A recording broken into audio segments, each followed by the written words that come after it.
Man, that is just not sneaky as like when It's we're in person. it's really not. When it No, just it's goes really not.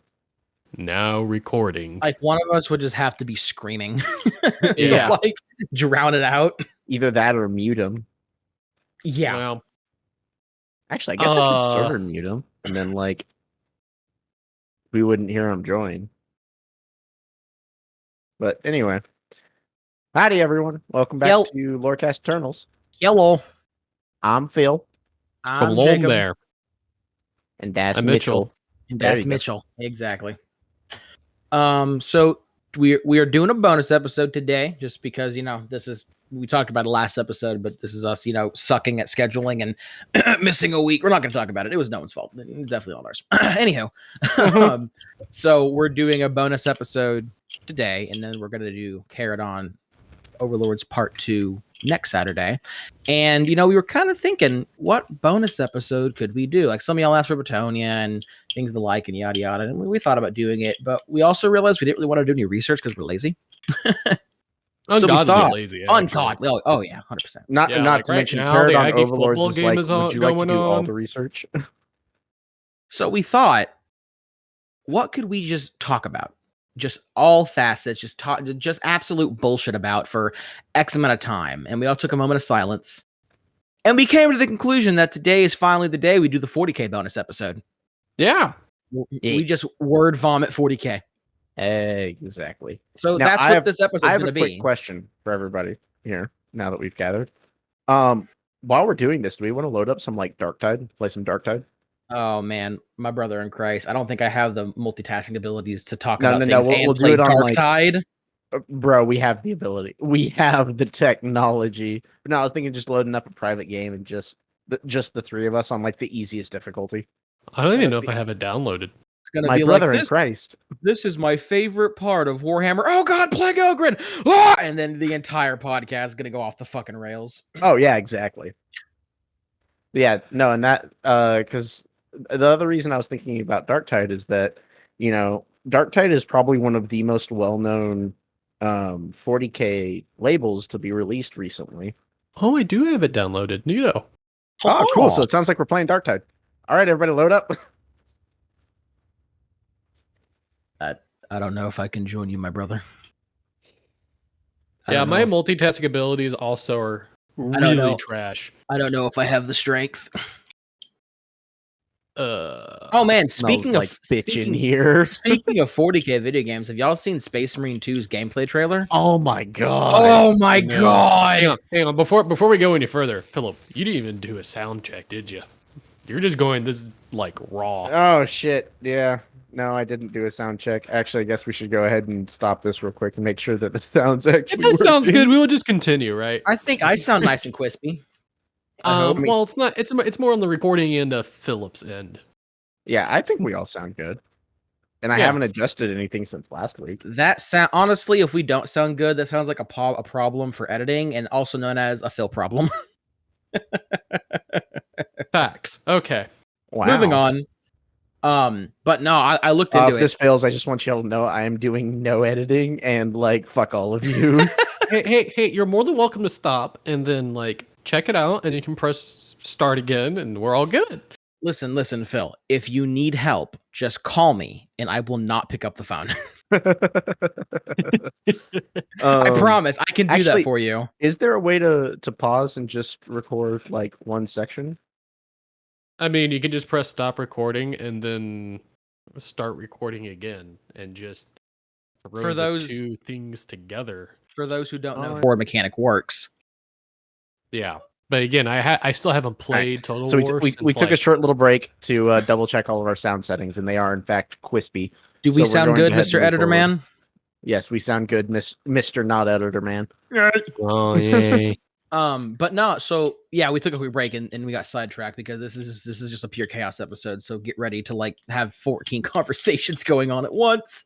Yeah. But now also having no conversations going on because we're 100%. We'll get to 40K eventually. I promise we will. But no. So real quick before we start though, as I was saying, Mitchell, yeah. So instead of having settlements and not being a horde army, what you do is you attack other people's settlements, and you basically put in a cult. a cult of Tzeentch or a cult of the Changeling. Oh, okay. And that's how he recruits his shit. And you can do symbiotic buildings or parasitic buildings. So symbiotic buildings give you less shit, but it also helps the settlement. So the better the settlement's doing, the better you're doing. So it's more of a long game thing. Where parasitic buildings are like, fuck you, I'm taking all of your shit and then burning your settlement to the ground. Okay. So, like, my favorite one so far is the trading building, which basically you gain money based off of a certain percentage of the income that the city's making. But it also increases the income of every building in the settlement. So I slapped a fucking cult in Altdorf, and I used a cultist. So it was a spicier cult. So it started with 2 max rank buildings. So it started with a max rank trade building, and the max rank symbiotic trade building increases the income of all buildings in that settlement by 50%. Oh, damn. Yeah. Could you imagine, Phil, slapping that in like Marienburg or Erengard? Jesus fuck. Yeah. Yes, I would just reiterate, I have not played Total War since the last time we played, and I'm pretty sure that's been over 6 months ago. It's been a while.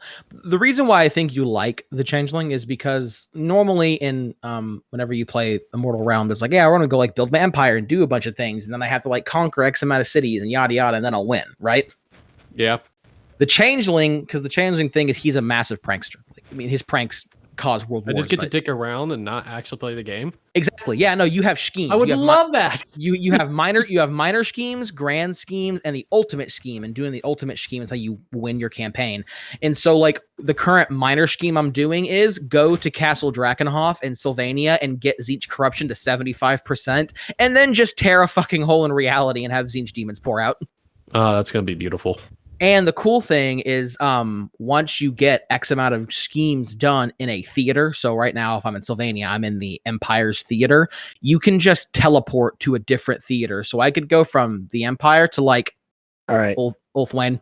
So, real quick, who's playing what? Your voice got, like, much quieter. Are you far from your mic? No, I'm right here. Am I still quiet? You're not quiet. You're not quiet. You're muffled. Yeah. Huh. Like, did your mic change? No. Whack. Shouldn't have. We're not playing, Philip, because we have no multitask ability. Oh, you bitches. Well, that came out clear. It's the anger. He just has to be filled with rage. Yeah. Come on. So am I still sounding a bit quiet though? Like I said, you're not quiet. You're muffled. Like yeah, there's it's something weird. blocking your mic. Or yeah.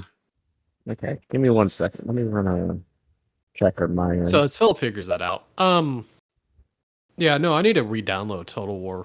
Oh yeah, and actually play again. Yeah, I think you would really enjoy the changing because, like I was saying, you can just teleport to different theaters. So I could be the Empire, and then go to Ulthwain, and then after Ulthwain, go to fucking Nagaron. In the snap of a finger. So yeah, the entire thing is you just. Do I still sound muffled? Eh. Huh. Okay, that's strange. Yeah. Whack. Continuing. But yeah, no, I think you'd really enjoy it. So are we not actually playing Darktide? No, we're not, because we can't multitask. We suck. God, why can't you people multitask? Listen, because I have the brain the size of a bird. I am an inferior human who possesses a brain the size of a walnut, and I can't do things. I'm the type of person who can't walk and chew gum, Philip. Bro, I need to be doing something. It's just driving me crazy. Yeah, because you have fucking ADHD or something. Go play Darktide. You're okay.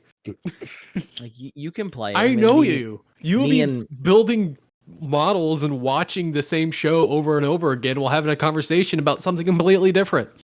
Listen, like, the best thing that I can do is listen to lo-fi while I do this. Oh my God, Mitchell, this is for you. Speaking of, I have found probably one of the more interesting versions of lo-fi I have recently that I think you might enjoy. Oh? I'm assuming you know the genre 90s grunge, right? Oh my God. 90s grunge lo-fi. Presidency of the United States is one of my favorite bands.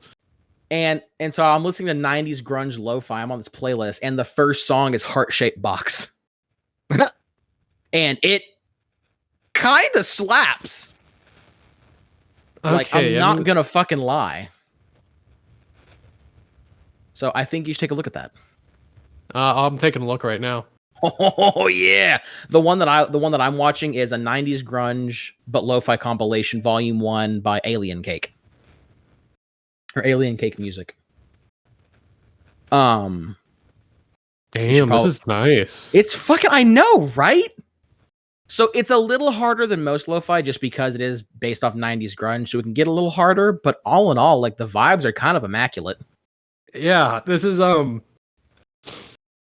Oh, how should I put it? Peak. It's peak. It's peep. No, oh, sorry, gotcha. But I heard this and I was like, Mitchell needs this in his life. I do need this in my life. This is really good for when I start modeling after this. Modeling and building models. I'm not gorgeous in any sense. Mitchell, I think you look good enough, and apparently the majority of the Discord, the server does as well. So by the way, from the reaction of the pictures we put from fucking LVO last year or this year. By the way, World War Z Aftermath, that game that was renowned for having the massive hordes of zombies. Oh, it's such a good. We need to play that again. That's such a good game. Hey, you want to play it right fucking now? No. Philip, my brother. No, but apparently the technology that was used in that game to generate the hordes is the same technology used to generate the Tyranid swarm. No. Not just the Tyranid swarm, the guardsmen too. Nice. Yeah, because you have hordes of guardsmen and shit as well. Yeah, but you're correct about the technology. But yeah, it's also like, they did it for the Tyranids and the guardsmen, and like, it's so good. We're talking about Space Marine 2, if no one's picked that up on that. But it looks so good. I can't, and it's coming out this winter. I'm so like I'm here for it. I'm so here for it. Shit, we forgot to do Patreon shout out. Yeah, no bonus episode. There's no new guys. No, there's no new guys, but I still want to say shout out to the Patreon. You guys are fucking awesome as always. Show love when I can. Just wanted to say that. I don't think we have any announcements. I know it's a bonus episode, but nothing pressing going on at the moment. Nothing pressing. Nothing pressing. All right. No. We should probably start talking about 40K. Okay. Like a little bit at least. Nah. And just to be clear, this probably isn't just going to be like 40K lore. We're just going to kind of talk about like every facet just in general, just because there's a lot of knowledge between the three of us, and like this is a bonus episode, so fuck it, we're just gonna kind of word vomit. I'm gonna go play some Killing Floor 2. That's what I'm gonna play. Oh, did you hear Killing Floor 3 is coming out? Really? Yes, and I think it's coming out relatively soon. Hold on, let me see. I'll probably play like 2 rounds of Killing Floor 2, and then like that's it. Oh, okay, so Killing Floor 3 is set to come out mid to late 2024. Nice. But they have a trailer out, and it looks like it's just a cinematic trailer, but like it looked good. I am very hyped for it. I used to have a lot of fun playing Killing Floor 2. Yeah. Remember the Christmas level? Yes. Oh my god, that was so much fun. Okay. 40K. Okay, seriously, I will start us off by giving you a topic. Okay. What if I fuck it up? No, because you can't screw up your favorite one. Talk about the months of woe. The months of shame. They're probably called the months of woe too. Probably. Yeah, depends on who you ask, right? Yeah. No, this is actually my personal favorite piece of lore in 40K, and like, there's no particular reason for it. It just is. I don't know. I just really vibe with it, and it's basically just the Space Wolves telling the Inquisition to eat a fat dick. And the Grey Knights. And the Grand, Inquisition, potato, but yes. It started off, or what caused it was the first War of Armageddon, and that's the only non-Gaz school War of Armageddon. That's actually when Angron was like, I'm gonna fuck that planet up. Poor Armageddon. So, yeah. You know what's really shitty is the first War of Armageddon still happened in M41. Like, all 3 wars happened in M41. Like, there is still a solid, like, 450 years before 2 and 3 happened, I think, or maybe 350 years. But all 3 of them happened in the same millennium. Damn. It's pretty rough. Okay. Oh, dude, Battle Sector, Warhammer 40k Battle Sector has a few new DLCs I didn't know about. Oh yeah. Neat. Oh yeah. No, it's great. Yeah, they've got orcs and demons of Khorne now. The one thing that I'm kind of salty about with having the new races in Battle Sector is that there's no new there's no type of campaign add-ons at all, which I get because the Nid versus Blood Angel campaign had decent length and there's lots of shit going on. I just kind of wish there was at least mini campaigns because I just really like that. Someone just set off a firework outside my house. Is it fireworks or somebody shooting? Dude, in this neighborhood, it could be a fucking backfire on a tractor for all I know. Mitchell, the current song that's playing on my lo-fi is Wonderwall. Ooh, delicious. Where was I? Months of Shame. Yeah. So the first form of Armageddon is what set it off, and I'm not going to go like super deep into it because we're going to be talking about lots of things. But basically, what happened was, first form of Armageddon happened, and the Inquisition was like, so no one can know chaos exists at all, so we're gonna kill basically everyone who fought in this war, essentially, or every like just normal human like guardsmen and whatnot. I don't think that they fuck with any Space Marine or Inquisitorial forces. And the Space Wolves were like, yeah, we don't really vibe with that at all. So the Space Wolves actually helped get survivors off planet and refugees off planet to go to different worlds to like, whether it was to restart their lives or just to get the fuck away. And yeah, they basically did that because they were telling the Inquisition to like, fuck right off. And so in response, if I remember correctly, the Inquisition was like, cool, every single planet that has even been touched by the ship carrying Armageddon refugees, we're just going to fucking exterminate us. And the Space Wolves didn't like that at all. Yeah. Yeah. Honestly, the Space Wolves are kind of really one of the coolest Space Marine chapters out there because they are honest to God very nice. Oh yeah, they're up there with salamanders when it comes to like actually caring about the Imperial population. Like they could be a little more cold when they need to be, but by and large, they're very much like if we can save innocent lives, we're going to. Yeah. Yeah. Well, to a certain extent, you can make the argument that they're the inheritors of the Emperor's will because they were his executioners. Yeah. Yeah. So the Inquisition starts fucking exterminating planets that had, and for those who aren't super versed in 40k lore, that essentially means blowing up the planet, killing the population of the planet in some way, shape, or form, blowing it up, virus bombing it, just shelling the living shit out of it. There's various ways to end a planet's life. That's what exterminatus means. I'm pretty sure everyone knows that, but I'm just covering my bases. Because, oh my God, they're making a lot of noise. To be fair, I don't know what's up. To be fair, Mitchell, whenever we're there doing a podcast, we tend to make a lot of noise, so I feel like this might just be righteous vengeance. This has been all day of like the old upstairs neighbors. Oh, like oof. Oh, yeah, that one. Yeah, I know what you're talking about now. Man, that's back to episode 2. It's been a while since we talked about those old upstairs neighbors. Yeah. Yeah, well, we haven't had them in a while, so like. I mean, fair. Well, oof, Mitchell, I'm sorry for your trials and tribulations. Yeah. Sounds like they're dropping bowling balls. Yeah.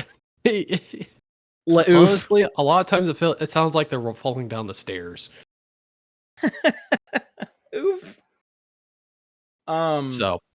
But yeah, so going forward, the Space Wolves and the Inquisition were pretty pissy at each other because of this. And this was all being pushed forward by actually a pretty sketchy Lord Inquisitor. I think his name. Oh man, I'm gonna keep it a buck. I think his last name started with a K. I think it was like Kainor or Kisanor. Not Cryptman. Not Cryptman. Point blank. Point being is the Lord Inquisitor that was like spearheading this, like was actually pretty like sketchy. He didn't really have any allegiance with any of the existing Ordos, and no one really knew like where he came from. He was just kind of there. That sounds pretty sus. Yeah, it was pretty. Nothing really comes of it though. I'll explain why. So yeah, Space Wolves, Inquisition were not fucking happy with each other, and they start having issues, and it basically culminates with the Inquisitor being like, "Hey, Space Wolves, meet us here under armistice, and we'll figure out a way to deal with this issue, to come to agreeable terms." And he sent that. I think, yeah, he sent it to Logan Grimnar because he's still the acting chapter master of the Space Wolves. And Logan Grimnar was like, "Oh my god, it's playing zombie now. Fuck yeah!" Sorry, I got distracted. I'm really enjoying this lo-fi. We all do. But yeah, so Logan Grimnar's like, "Cool, yeah, we're gonna meet, we're gonna do armistice, we're gonna figure this out and stop having basically a civil war." So Logan Grimnar shows up. I think he just shows up with like one battle barge, and that's it. Like it's just him. Yep. If I remember correctly, I might be wrong. I haven't actually looked up or thought about this in a while. But he shows up. Whether it's just him or not, he is very much not prepared to be attacked because he gets there and the Inquisitor is like, "Cool, yeah, blow that ship the fuck up." So that Logan just ain't cool. It's not cool at all. It's because the Inquisitor's a dick. Something that's actually pretty important is the Grey Knight that actually broke Angron's blade during the first War of Armageddon. I forget his name, but I think the Space Wolves called him the Blade Breaker. The Space Wolves actually did respect him a lot, even though he was working for the Inquisition at the time. They were like, "Fuck the Inquisition." But Logan Grimnar teleports onto the Inquisitor's ship after they get attacked with his like personal guard, and the Inquisitor's there. I think the Blade Breaker's there, and the Grand Master of the Grey Knights at the time were there as well. And Grimnar was like, "What the fuck are you doing?" And the Inquisitor was basically just like, "Fuck you, eat a fat dick. You're traitors and you're gonna die." And classic in Inquisition shit. And he basically told the Grey Knights, like, "Hey, fucking kill him. Like be done with this." So the Grand Master of the Grey Knights walks up to Logan Grimnar. Or is it Grimnir or Grimnar? I honest to God forget. But he walks up to him, and Logan Grimnar's like, "Hey, yes, Grand Master of the Grey Knights, very powerful psychic, very powerful space marine, lots of psychic shenanigans, super powerful. I'm going to kill you now," and just murders him.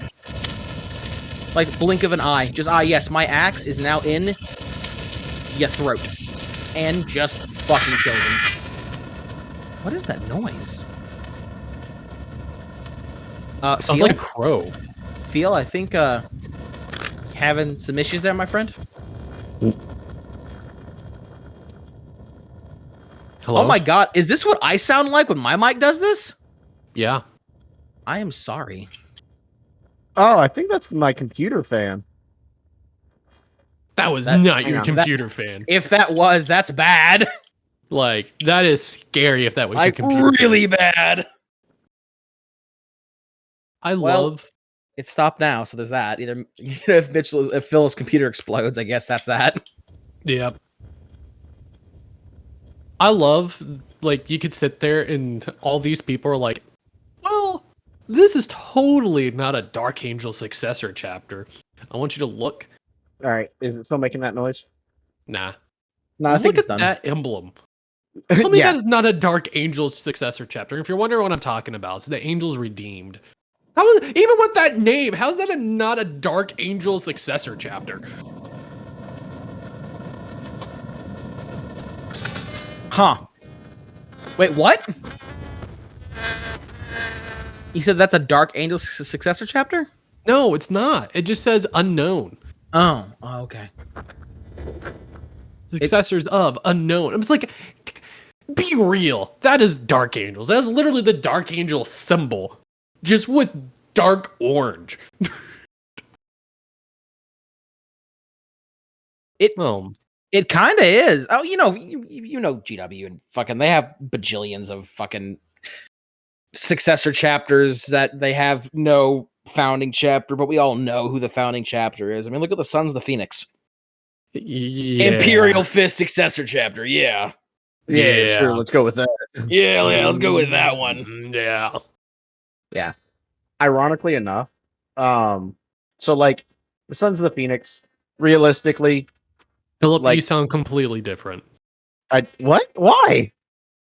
Like, check your settings. Are you even using the actual like mic? I should Right. be. Are you okay there, my friend? You doing good? Is your computer having a stroke? I think it might be. Do you need to restart your computer and just rejoin? Maybe. Well, let's do that then. Hang on. How do I sound now? Better? Well, you need to talk continuously so we can have a good judgment. I mean, that's fair, but like, how am I sounding in general? Decent. Yeah, you sound fine, decent enough. I'm wondering if it's because I'm playing a game at the moment. I loaded up some fucking Farthest Frontier. No, Damn it. fucking Hired Gun. Necromunda Hired Gun. It could be because you're playing a game, yes. Huh. Okay. Your multitasking abilities have become very, very weak. Really? There's Yeah. not much for me to talk about at the moment. But is it seriously not doing very well? No, you just sound completely different. That's fucking weird.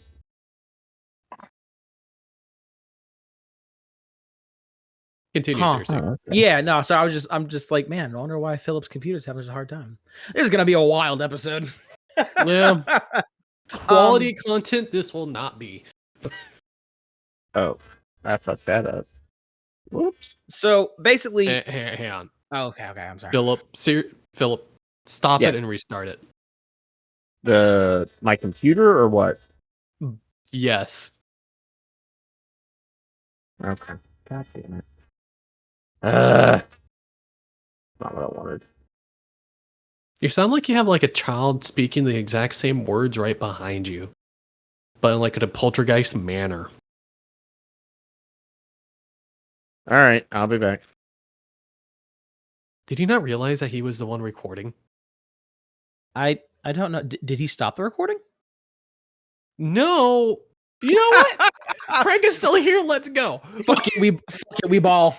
We ball. I'm just gonna finish. So basically, like, yeah. So, Grimnir kills the Grey Knight chapter master. I think his name was Jaros, and then they teleport the fuck off the ship. They killed some more Grey Knights who were like doing weird psychic shit to block them teleporting. They murdered the Grey Knights. They fucked off, and Critman was just like, and he just let them go because shit went super fucked, and like the Grey Knights just lost their chapter master. So he was like, fuck it, just leave. So obviously the armistice failed, so the confrontation continued to escalate.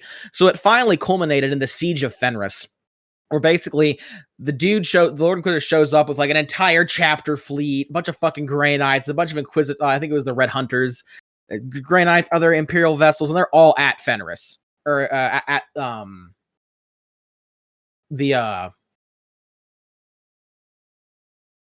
the Fang. Fuck, I completely spaced the name. Their fortress monastery, and the Inquisitor's like, I'm gonna talk to whoever's in charge, because like the majority of the Space Wolves were just dispersed out where doing missions and shit.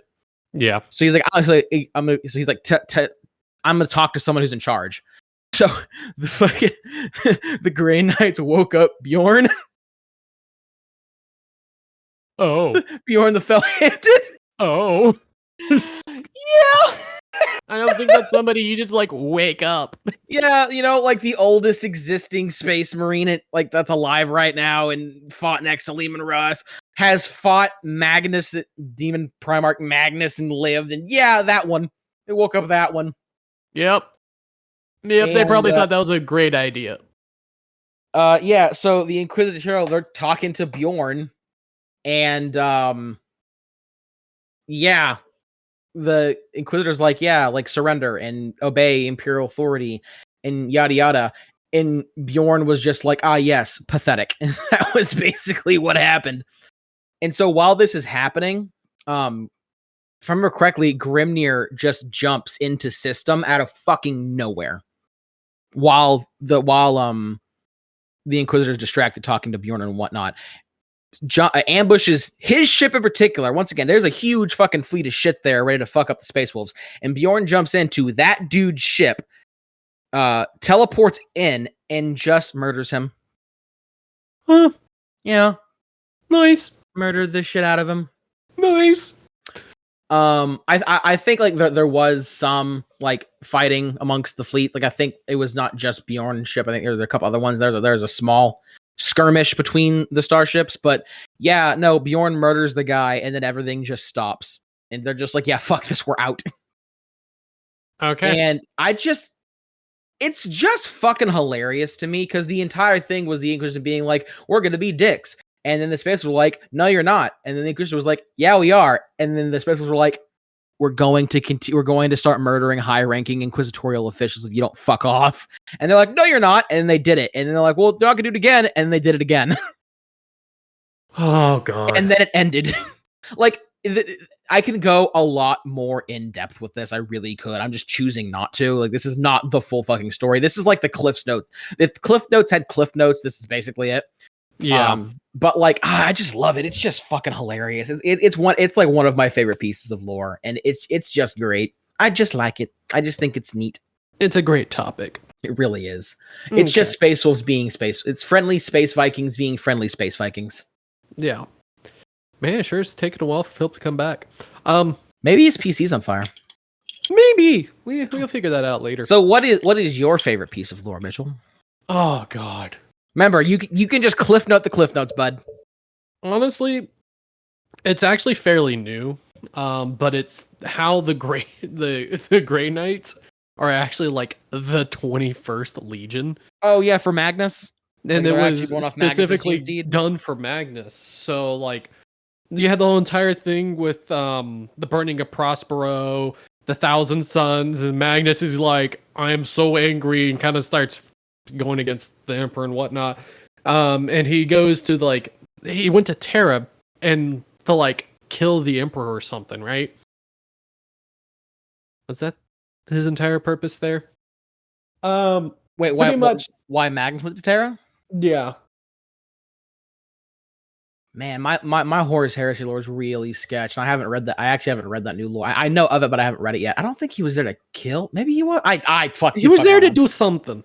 But pretty much he got with before he was able to get to the Emperor, he got to Malcador, and they played some weird chess game. But he finally got to the Emperor, and it was more of the Emperor just went hey bud. Hey buddy. You're one of my favorite sons, and I would love for you to be back on my side because you are absolutely crucial to everything. But your sons have a problem. Oh yeah, that's what it was. He wanted him to abandon the Thousand Sons because their mutation issue. Yes, and we have this entire new set of sons. Although we will take your old sons out back and kill them like Old Yeller. These new sons, it's just don't think about it. It'll be fine. It's going to be great. They're silver. He returns. I think I'm having a serious issue. What? When I hit restart, my computer threw an error that said CPU overheat warning. Huh. Ew. That is not good. That's not good. No. Performance, CPU. We're going to be taking a quick break because of technical difficulties. Doesn't tell me temperatures. Yeah, the issue is that I have MSI Afterburner installed, but it's go ahead just and oh, hey, what's going on? And it's oh, we don't know. And it's excuse you? Okay. All right, we have returned. We had some technical difficulties. Continuing with my story. But yeah, no, it's pretty much the Emperor just hey, I want you to come back, and to tempt you, I got you new sons, and Magnus chose to be the good dad, which is probably his biggest flaw, is choosing to be a good dad. Yeah, he didn't want to abandon the Thousand Sons, and it led to problems. Yes. So, I don't know why. That's just my favorite bit of lore. Well, it's because for a long time we thought the Grey Knights were the gene seed of the Emperor, and we found out that is in fact not true. They're the gene seed of Magnus, which also makes sense for them being so psychically potent. Yeah. It also kind of helps aid as to why they go through such rigorous training to get into the Grey Knights. Because the Grey Knights have some of the most rigorous training for their neophytes out of everyone. Every they chapter. have a pretty high death rate, if I remember correctly. I think the only chapter that has a harder, The Exorcists, right? yeah, because for them, now again, you could actually say that theirs is easier because they have a wider base to draw from. Because the Exorcists can technically take any neophyte and be like, oh yeah, cool, we're taking you. As long as you are like gene seed compatible. What makes the Grey Knights so difficult is that they have to pick compatible neophytes that are also psychers. Oh yeah, so that does limit them pretty heavily. Yeah, and then they have something like an 80 or 90% mortality rate. Yeah, because they have stuff like walk in the snow for 3 months, right? Well, yeah, literally the first thing that happens once you get to Titan is they drop you off, and it's something like and this is after you've been on a black ship, because they recruit directly from black ships, if I remember correctly. They drop you off, and black ships are not pleasant to be on in the first place as a psyker. No, because those are the ships that they take the psychers to Terra to get eaten by the Emperor, right? Either eaten, or I forget what the phrase is whenever an astropath stands before the Emperor and becomes blinded. But everyone has to go through this process. Not the whole blinding bit, but the whole like getting yoinked to Terra. So you don't necessarily know whether or not you're going to be, whether or not you're part of the 1,000 souls or what. But it's not fun. The conditions on black ships are extremely hazardous to psychers, because basically the Sisters of Silence who run the black ships, they kind of just let the psychers do whatever the fuck they want. Like, so long as they're not actively summoning demons, it's kind of a killer be killed environment. Yeah, if you get ganged up on by 3 other psychers who are shivving you for a piece of bread, that's kind of what happens. Yeah, exactly. And so you've gone through all of this arduous hardship. You get to Titan, and they dump you on the surface of Titan. They're like, all right, cool, go find the Citadel. It's in that general direction. And it's something like 3 days away. Have fun not dying. Yeah, and they're left with no supplies, nothing like that. So they get to the Fortress Monastery, and they're given a collar. The collar goes around their neck, and if they even so much as touch their psychic potential, it detonates. Or it either detonates or it just completely locks them out of their psychic abilities, and then they're dropped back off in a different location 3 days away from the Fortress Monastery, and they're like, okay, find your way back again. But this time you can't use any psychic abilities. Have fun, fucker. Yeah. And that is the start of the process to become a Grey Knight. And they are given just super rudimentary supplies. I don't even think they're given food. I'm not entirely sure they're given water. Like, yeah. It's a little like, you have nothing, have fun not dying. That's the point. Exactly. Yeah, that sounds super. And that's not even talking about like the whole like how many people die when the gene seed itself is implanted and all the training that goes up through that, yada yada yada. Yeah, and people who burn out. Yeah. Because with the Exorcist, you just gotta be imbued with a demon, right? Yeah, with the Exorcist, their whole process is just you have to become a demon host. Their lore has changed a little bit recently since they came out with that whole like, oh yeah, the Exorcists are actually Imperial Fist successors. But why the fuck is everything weird in Imperial Fist successor chapter? I have no idea. When you have the most devoted, that's just what happens. Yeah. But like it's like fraternities. The hazing process is weird. just Rogel Dorn and all of his mutant children. So the Exorcists, I know they changed it a little bit in the new lore, but it used to be that part of the final stage becoming an actual battle brother was that you were intentionally exposed to a demon. You became a demon host, and then you had to throw the demon out yourself. Like you had some help from I think they have some there's some inquisitorial or ecclesiarchy forces there to help you. Oh a no, little bit, the right? Inquisitors are constantly overseeing the process. But Okay. what I mean is that they have ecclesiarchal priests there who will like pray over their bodies and whatnot while they're being possessed. So they have a little bit of help. It's a but little you have help, to but- do 90% of the work yourself, and so it's literally a mental fight between a demon and just like a basic ass space marine. And the whole point of going through that is if you expel a demon from your body of your mind of your own volition, you are then impervious to further possession, right? Yeah, you are so mentally potent at that point that you become impervious to future possessions, unless it's by like a straight up like Kabanda or like other named greater If it's demons. like Of just, basically like the only thing cracking that dome are greater demons, and of greater demons, really powerful ones. Yeah. Yeah. No. So it makes Like Kairos might make you eat shit, but like beyond that, you're pretty much good. Yeah. So like 90% of what you're going to face on the battlefield, actually more like 99% of what you're going to face on the battlefield as a space marine, you're going to be impervious to.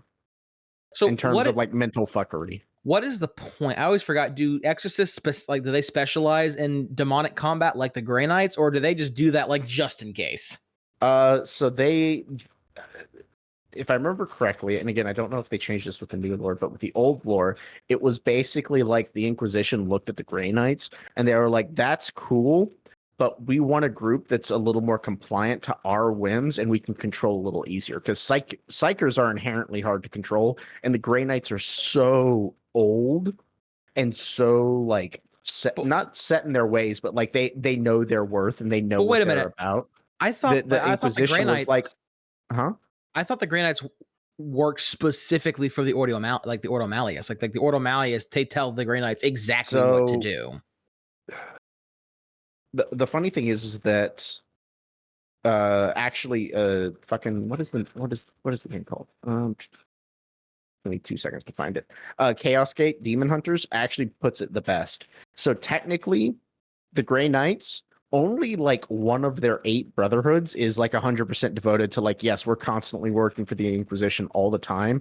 And even then, they're more like, we're kind of doing our own thing, and the Inquisition kind of points us in the right direction. All of the other Grey Knights are like, yeah, you can request our help, and like we have to have a like half-ass reason to tell you to go fuck yourself. But we do, but like to a certain extent, they still do their own thing. Okay, so they're not like super collared. They still have they have a lot of their own freedoms to do whatever the fuck they want. Yeah, and like I said, if I remember correctly, one of the brotherhoods, one of the 8 brotherhoods, which is equivalent to a company in a standard chapter, one of them I think is usually pretty much at the beck and call of the Inquisition. Like they're kind of like, yeah, this is the organization that like if the Inquisition needs shit done, this is who they contact about it. And those guys work a lot closer. But technically, any brotherhood can be called up at any time by the Inquisition to be like, hey, we need help. But those brotherhoods are also a lot more independent. And so their masters, the masters of the brotherhood, they can be like, look, we know you need help, but we've got this thing going on right now that we really need to take care of first. So like, unless Mortarion's fucking around, like we kind of do what we want. Yeah. Mm-hmm. Oh shit. Before we ask Phil what his favorite piece of lore is, I actually want to tack on something to what I said. Because I had said mine was the Months of Shame, but I do have a separate favorite quote, like my absolute favorite quote in 40K. And it's Gilliman when he wakes up. When he first wakes up during the towards the end of the 13th Black Crusade. And he has the whole like, why do I still live? Yada yada yada. Horus should have fucking murdered all of us. Yeah. Whenever he sees the Imperium and see how fucking horrible it is compared to what like the Emperor wanted it to be, and he's like, holy shit, they did everything we didn't want them to. Yeah. And like the literal only fucking reason why he basically doesn't have a complete and total fucking meltdown is he looks at the other Ultramarines and he's like, shit is so hellaciously fucked. And like the Imperium is so ass backwards, but my children still fight regardless to keep the people safe. And if they can do it, so can I. Yeah. It's beautiful. Like, that's actually going to probably bring a tear to my eye. Because Yeah, because My f- that's one of the things about Gilliman is very much like I'll do what's right. I'm gonna see if I can find the quote real fast and read it out because it's so good. Give me a second. my favorite quote is the one that Vulcan told Ferrus Manus, just like, yeah, the flesh is weak, but deeds endure. Like I just constantly like kind of have that bat roll in the background of like, Deeds and dirt. yeah, Yeah. yeah, work kind of sucks at the moment, but guess what? It's gonna be worth it. Mm-hmm. Like Okay. it actually does help me keep on going. We'll say one of the funnier quotes I know was whenever Jagati Khan and Fulgrim were like shitting on each other, and Fulgrim was like, "Oh yeah, I hear you do like weird shit with your bikes and yada yada," and then Jagati was like, I hear you do weird shit with your children." Mm-hmm. And then Fulgrim's like, "Hey, that's not cool, man." And Jagati Khan's like, "Get fuck nerd." Not Oh. incorrect though. Oh, okay. Here it is. I found the quote. And once again, this is Gilliman. Like, it's not directly after he wakes up. Like, he wakes up in the middle of like chaos being everywhere on a crag, and he like gets chaos the fuck out of there and gets things settled. And this is when he finally has time to like reflect on things that are happening. The quote goes, "Why do I still live? What more do you want from me? I gave everything I had to you, to them. Look what they've made of our dream. This bloated, rotting carcass of an empire is driven not by reason and hope, but by fear, hate, and ignorance.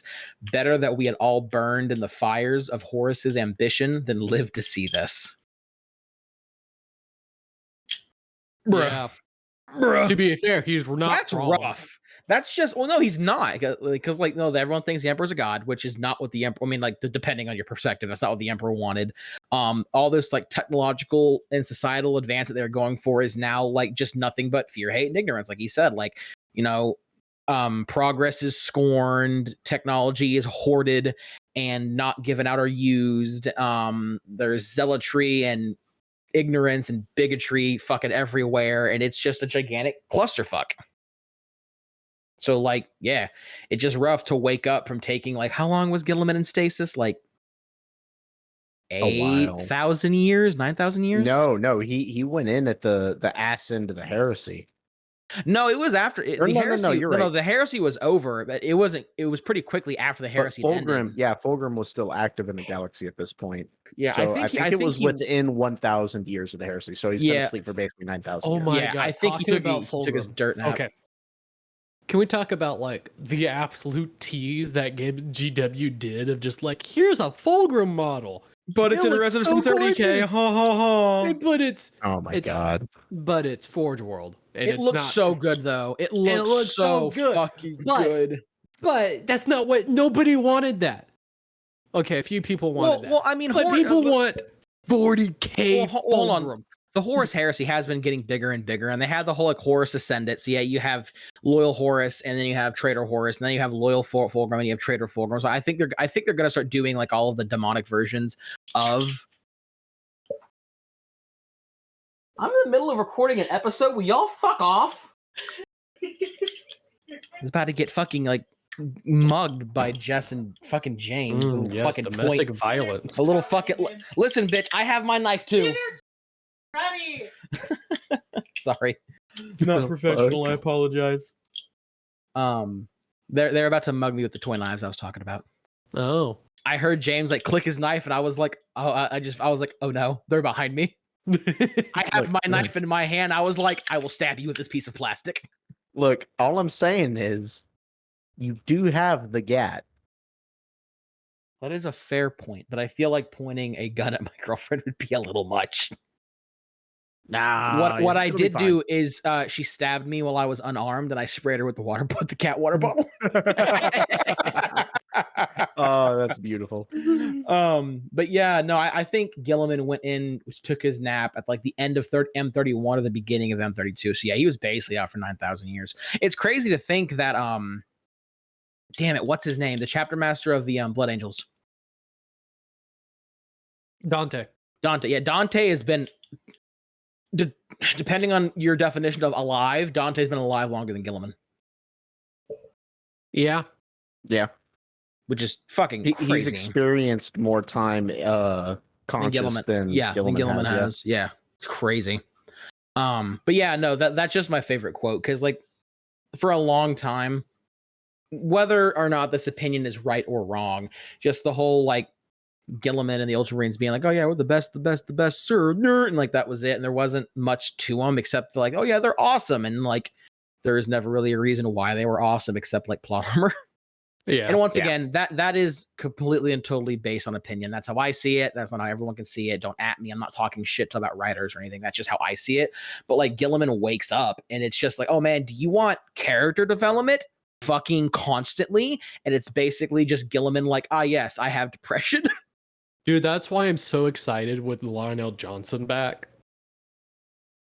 I really want the Lion and Gilliman to meet because I remember we talked about this like the first anniversary episode about me not being sure if I wanted the Lion to be back because like he and Gilliman had a really not good relationship. But Old Man Lion has such a better head on his shoulders than he did during the Heresy. And I think if you went to Gilliman and Gilliman all their roles have kind of flipped because now Gilliman is like prone to fits of rage and shit because he's been through so much and he's under so much stress and he also like low-key hates half the Imperium and like he's under so much stress and he's like he's to a certain extent he's kind of emotionally compromised, and then you just have like Old Man Lion who's not like an absolute dipshit anymore, and he's like, we're here to get shit done and fix this. And I think Gilliman just needs a Old Man Lion hug. I think that's what he needs. Yeah, that's probably he's like really he just needs some brotherly love of just like, hey bud, I'm here, you're not alone. And Gilliman's be like, oh my god, oh my god. Gilliman just like Primarch sized tears shooting out of his face at Mach 7. Like that fucking scene from My Hero Academia where Deku like cries so hard he shoots himself into the fucking pavement. Yeah.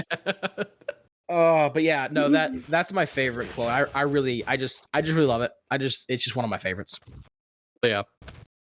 Back on what you were saying though, Mitchell, about the Fulgrim thing, the one thing that I am happy about the Fulgrim model is I think this is the first time we ever actually get to see what Demon Primarch Fulgrim looks like officially. Like we have art and whatnot, but this is GW saying this is what he looks like. And so now we know officially this is what he looks like. The other thing that I'm really happy about them doing the resin models for 30K is once again, I want them in 40K point fucking blank. But think about being able to finally see what Demon Primarch Portarabo and Lorgar look like. Oh my god, dude! I cannot wait for Demon Primarch Lorgar. Yeah. So like, we might not get them in 40K, but we get to see we get model representation. And the second there's model representation, even in 30K, the chances of us having that same representation in 40K does go up, in my opinion. Yep. Yeah, it does. Now, whenever I saw it initially, my thought process was that we were going to be getting.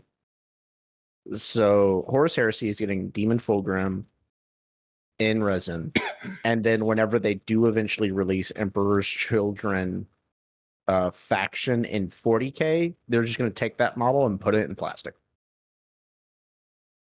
Yeah, I'd be fine with that. That's my thought behind it. Yeah, is that they know Horus Heresy isn't as big a game as 40K, so they're going to do resin, which is a little easier to do for like one-off things, and because it's a little easier to work with, and then once they finally decide, okay, we have the Emperor's Children faction down. We know how we're gonna run them. We have all the shit we need for them. We're now gonna like full send on it. Then they'll bring him to 40K and put him in plastic so that they can produce the same quality but on much larger scale. Yeah. And I think once the model is received well and people like it, they'll just be put that shit in plastic. Like once we know for a fact this is going to be a well-received model, just put it in plastic. Yeah. I also know we've sorry, continue. I was just going to say real quick, I found some interesting notes of the size of legions at the start of the Horus Heresy. And like numbers wise, it's actually kind of funny to look at because the Ultramarines definitely had the most, because the Ultramarines had 250,000 legionaries. They were the size of the Ultramarines were the size of 2 legions, realistically. They were the size of almost 3 legions. Yeah. Because the Thousand Sons, the Raven Guard, the Salamanders, the White Scars, the Death Guard, the Space Wolves, they were all sub 100,000, or right? at 100,000. Yeah. And then, Well, because then there's the that Alpha whole Legion. theory. There's that whole theory that the Ultramarines were the ones who got the two legions that we don't talk about. That they got the remnants of those two legions. Yeah, so it's there has been some lore that's come out recently that's more heavily alluded to that being what actually happened. Because there have been some word bearers that have made comments on it that are like, oh yeah, they all went to the Ultramarines because apparently Lorgar was particularly grief stricken by the loss of the two brothers, the other two Primarchs. Yes, Mitchell. Philip, don't go outside tomorrow. What? Baylor is losing to Texas State. Oh, I'm gonna fucking drive into the middle of Baylor campus, take a fat shit on their lawn.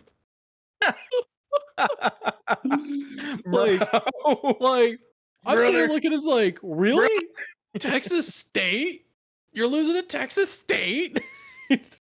God damn, okay. You forget I don't care for American football, and like I could not give two shits about how college football goes. Do you have a particular Well, I say that because Baylor? to be careful more of like he lives in Waco. He has the right to hate all teams in his own city. I mean, fair. But no, back to the Aggie conversation. No, this isn't no Texas Tech though. But yeah, continuing on. Oh shit! What I wanted to say. Then this is actually a comment on what you said about Fulgrim coming to plastic in 40K. These was Eminent said the rumor that they have Emperor's Children molds for plastic potentially. Yeah, we'll see whether or not that pans out. I really hope it does.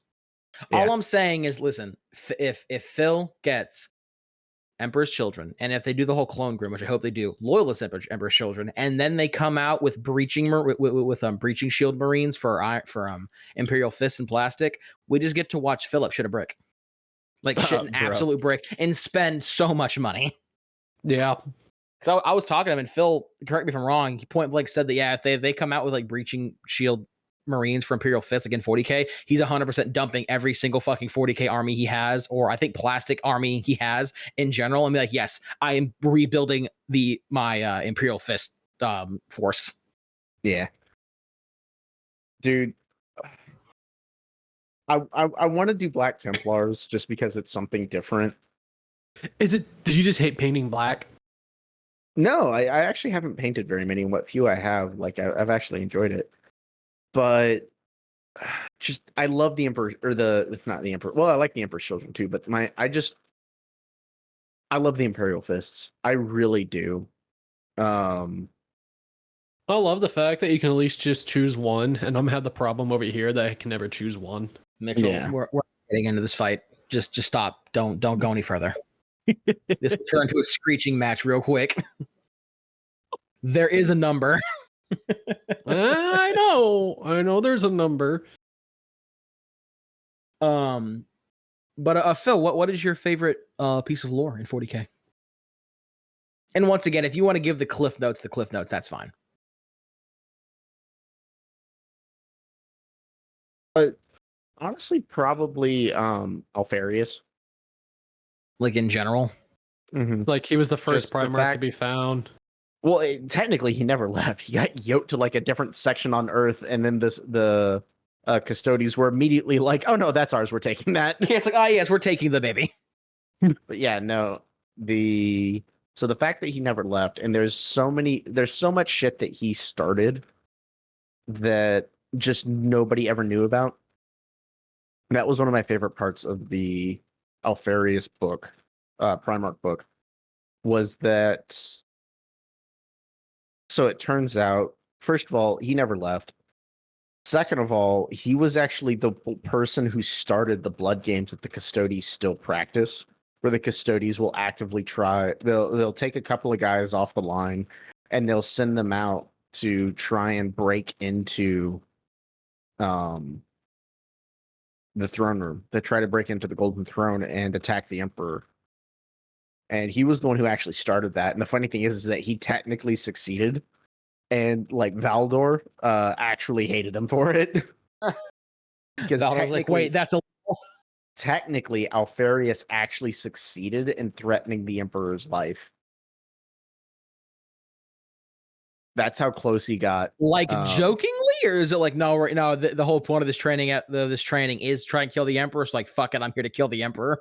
Yeah, so that was the thing, is that in his mind he was doing training, but Valdor didn't really know what he was up to. So, and Valdor didn't know it was him. He was so good at what he did that he actually succeeded in killing a custodian, and donning his armor and infiltrating into the Imperial Citadel.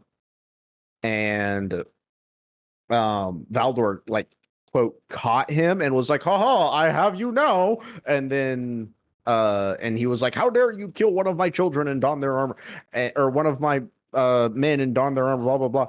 And then Alfarius was like, oh yeah, by the way, I still technically won. And he holds up this, basically it's like a dead man switch.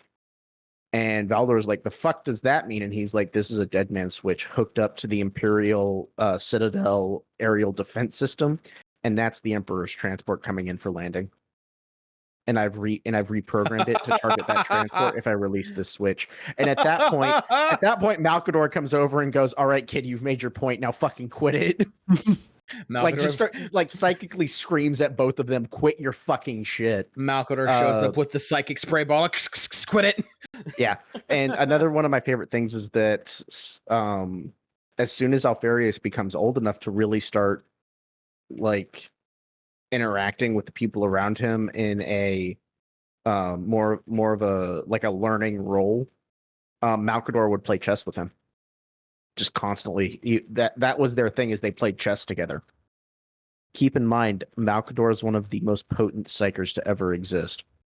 Yeah, he would read Alfarius's mind while they're playing. Alfarius would beat him half the time. Yeah, because he could, like, somehow he could basically mentally throw off Malcador's mind reading, Yeah, he out of, like, pure force of will. No. So what it was is he figured out basically how to trick Malcador. Do you remember The Way of the Wind, that book? Oh fuck, vaguely. You remember how in the book, part of, like, the main character, part of his whole training was that someone was teaching him how to have multiple trains of thought at the same time. Yes. Specifically to confuse people who could read minds.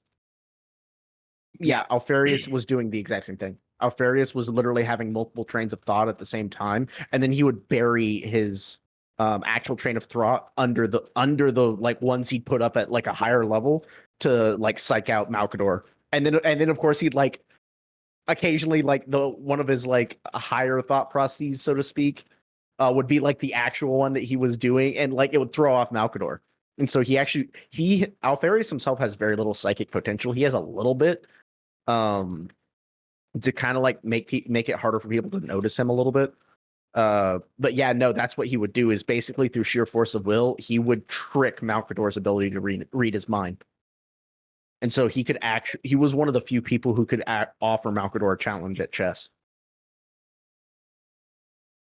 Ooh. I find it funny that it's a 50-50 split, implying that Malcador is in fact just really good at chess.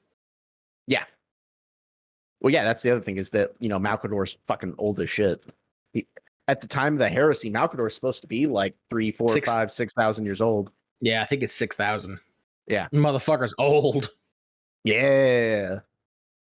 He's one of the if I remember correctly, he's supposed to be one of the last remaining bloodlines of natural born psychers from the time of the Dark Age of technology. The shit, or no. Like the psychers that appeared during the Dark Age of technology, okay. And people were like, "Oh, this could potentially become useful," kind of like the navigators.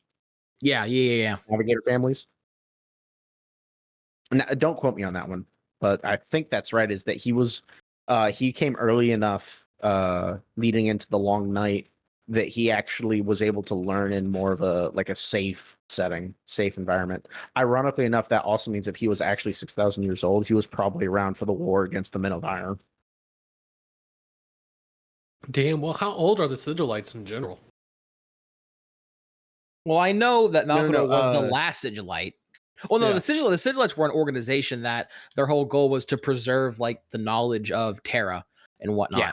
And the Sigillites Malcador were- was the last Sigillite, which is why he took the name Malcador the Sigillite, because he was the last of that order. And I think I don't know if I told you this on podcast or not, but I know I've told you this, but Malcador actually had like the picture of the Mona Lisa in his chambers, and it was like one of his most prized possessions. Yeah.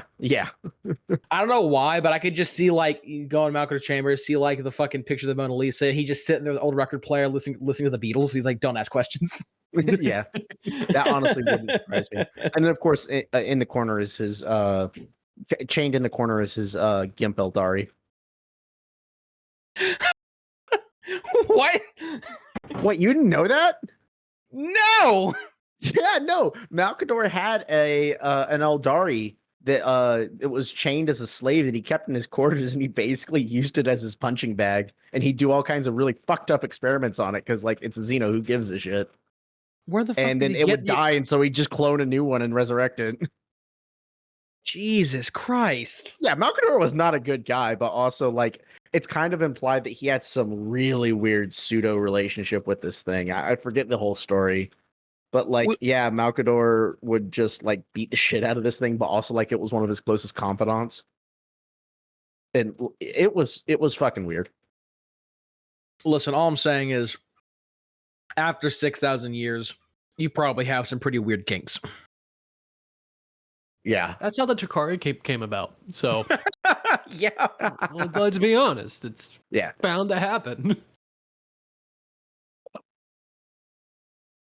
Yeah, and just so we're all kosher here, like, or not kosher, just so we're all clear here, like, Warhammer has always been about the grim darkness of the far future, and like, yeah, 30K was a brighter spot in that grim dark, but like, it was still pretty fucked. It wasn't great. It wasn't horrible, but it certainly wasn't great.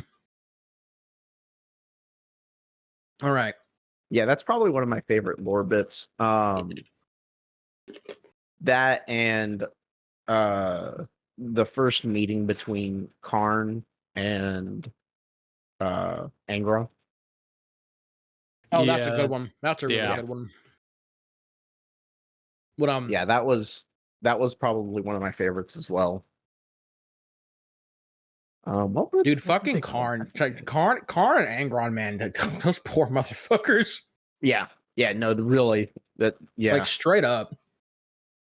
Yes, so they were, because Karn at the time, he ends up becoming like Angron's closest companion, so to speak. But at the time, he was only like a 6th captain. Like, he wasn't super high ranking inside of the World Eaters, because the World Eaters were super like, oh yeah, top guy is top guy, and like if you're 6 from the top, that you're still not at the top, so like get fucked. But actually, no, maybe he wasn't the 6th captain. He might have been lower. Point being, Anyway, he was there more to be seen and not heard. Yeah. And so all the other people had gone in to meet Angron and like try to introduce themselves, starting with like, you know, the leader of the Legion. And Angron just fucking slaughtered all of them. Well, yeah, all of his friends just died. His dad was a massive dick about it. Yeah. So finally, Karn goes in, and Karn like is smart enough that he doesn't bring any hubris with him. And I forget, it's been a while since I've read the short story, because it's a short story, but like Karn actually manages to get through just enough to his gene sire that he starts talking to Angron about all of the other Primarchs that have been discovered so far. And he starts talking about what everything the Emperor is trying to achieve. And then he realizes very quickly, don't talk about the Emperor, because Angron fucking hates him. And so he tells Angron about his brothers, the other Primarchs, and tells him about, you know, who they are and what they're capable of. And you actually get to see Angron as not just this rabid animal. Because while he's still under the influence of the Butcher's Nails, he's still very much a tactical. He's still a Primarch. He's still intelligent. I remember he's talking to him about one of the actions that Portorabo had done at this point, and he talks about how he's lying there because at this point Karn has been like chunked against the wall so hard that his spine is shattered inside of his power armor, and so he's sitting there crippled and he basically can't move, and he's just talking to Angron, and Angron, he actually sees Angron kind of lay out the battlefield in front of him in his mind's eye, and he can see Angron working through all the tactics, and like literally this is a battle that happened a while Yellow. ago. Oh, I thought he disconnected too. Don't worry. Yeah, I thought I was like, wait, Battle what? in his mind.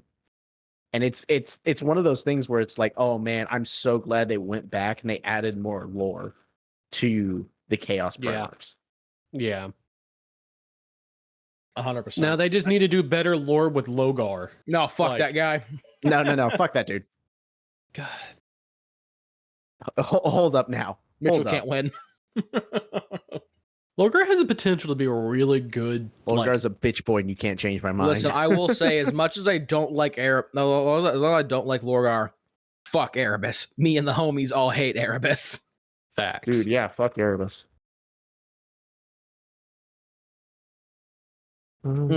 Sorry, I'm eating right now. 13. You're all good. Ah, God, there's just so many moments. There's so much stuff in 40K that I just thoroughly enjoy. Yeah. Yeah. Oh. About That- here's one. Hold on. Here's one. What is your least favorite faction and why? Faction, like And as it- in totality. Yeah, as in total, and it could be lore reasons or mechanic, like or gameplay reasons or aesthetic reasons or whatever. Just what is your least favorite faction and why? Man, that's a hard one. I get you thinking. If you want, I'll go first. What y'all think? So Yeah, go ahead and go first. factions, I think my least favorite is, well, you go first. God damn it. All right. My least favorite faction is probably the Tau. And it is purely aesthetics. I don't mind their lore. I don't mind how they play on tabletop. I just don't like how they look. And it's not that they look bad. My thing is like just the whole like Gundam-esque look of them. I just doesn't do anything for me. Like I can look at like the Sisters of Battle and like be like, damn, they look awesome. Or I can look at the Tech Priests, the Devs Mechanics, and be like, god damn, they look awesome as shit. Or I can look at like Drukari and be like, man, that's pretty fucking cool. I look at that Tau, but and I'm just like, And I think it's just because, at least from my perspective, it's just I've just seen it too many times in anime and whatnot. I've just seen it too much for it to elicit any type of like response from me, you know. But like I said, like their lore and their game and like how they play on tabletop, that's all fine. I have no, and I don't like have an issue with Tau. Like if you play Tau, awesome, more power to you. They're really fun to play. I'm sure. I just can't get jiggy with a faction that I just don't really care I don't like how they look. Like for as much as I've seen Space Marines will always look fucking awesome to me. They'll always be fucking immaculate in my mind. And I think that's a big part to playing a faction. Yeah. So that's mine. Okay. Philip, you go So- ahead. Because I got Okay. mine. So probably my least favorite faction, honestly, probably Leagues of Votan. You know, I was literally gonna say the same thing. Oh? Yeah. Okay, I So just do not like them. Well, you might have different reasoning. So Phil, what's your reasoning? So a big issue that I have with them is that every other faction, to a certain extent, has. Sorry, give me 1 second.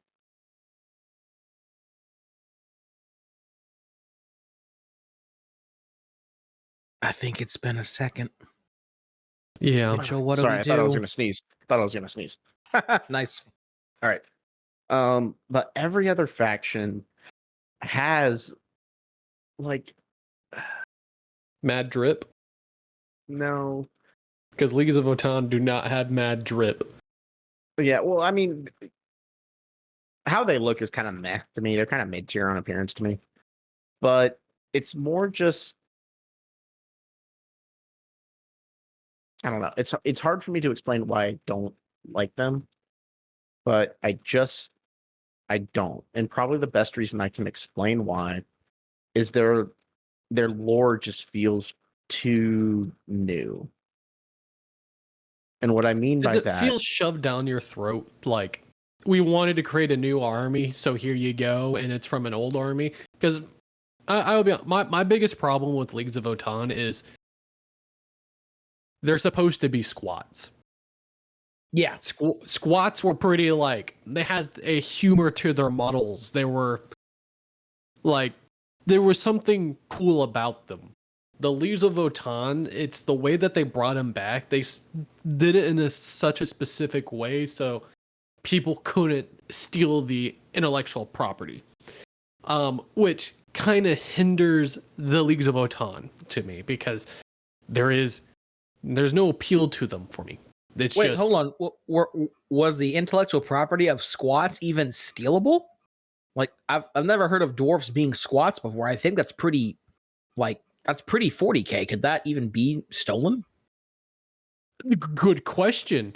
But the squads had a certain aesthetic, and this is not their aesthetic. This feels just dwarves in space marine armor. so I'm actually going to take that one step further.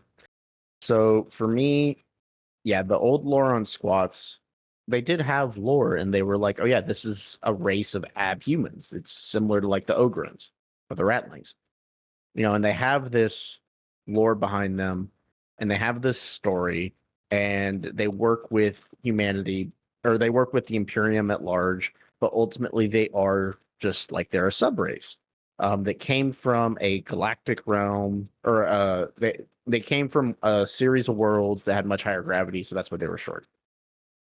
And like Mitchell said, they had an aesthetic to them. My issue is that the Leagues of Votann right now, they're kind of almost shooting themselves in the foot. Because the whole thing with the Leagues of Votann is that they're supposed to still have access to STCs. But not only do they have access to STCs, their engineers are making them better. Yeah, so they should have a warm, like their air quotes war machine should be basically fucking unstoppable. Yeah, and not only that, I'm actually, are these guys technically considered part of the Imperium? No, there's Xenos. Okay. So yeah, wait, really? Yep, they're under the Xenos armies. That's fucking wild. that's weird. I don't think I like that. Yeah, I don't really like that very much either, because a big part of the squats is that they're humans. Like, they're just straight up humans. That's what they are. They're humans who've just spent so long living on these worlds that they are now short. Like that, it's been kind of written into their genetics. Their genetic makeup has been optimized so that they can perform better at high gravity worlds. Yeah. And now, like, yeah, it's just like, oh yeah, by the way, these guys were they did have some interaction with the outside world, but like now out of nowhere, actually there's this entire race of people who are suddenly, this is them, and like they have STCs and blah blah blah blah blah. And I don't know, it feels a bit. They could have done better. Yeah, the other big issue I have with them is that they're just fucking Caradon overlords. They really are. They're really just are. they're just Caradon overlords. They do look very similar. Given another like 10,000 years to experiment and learn and grow. Yeah. Like that's really what they are. So they seem kind of unoriginal. So Caradon Overlords, Yeah. very unique and original idea. In Leagues fantasy. of Votann, they took that idea and just fast forwarded it 10,000 years. Yeah. My issue with them that's what I don't really like about them. my issue with the Leagues of Wotan having access to STCs is well, there's two reasons. One, if they're being Holy characterized shit, as yeah, the Leagues of Wotan are considered Xenos. if Yeah, they're so I be- really if- don't like that then. If they're considered Xenos, how the fuck could they even like? I thought STCs were pretty much like made for humans. Like, would a Xeno race? Yeah, no, it's a even problem with the. be Well, the Yeah. thing is like they're not a part of the Imperium. So where are you gonna put them? okay? So they're Xenos, but they're actually not. They're just humans that aren't a part of the Imperium because they're small. And instead of designating them as like non-Imperial humans, they're just like fuck it, they're aliens. Yeah. Okay. So so problem one, that's dumb. Problem two, if they have fucking STCs, how in the absolute fuck has the Mechanicus not absolutely lost their collective shit? Oh, no, it gets even better than that though, because according to their lore, they actually like the big machines that help run and guide their civilization, those are AIs. Those are potentially the AIs that control the original STCs.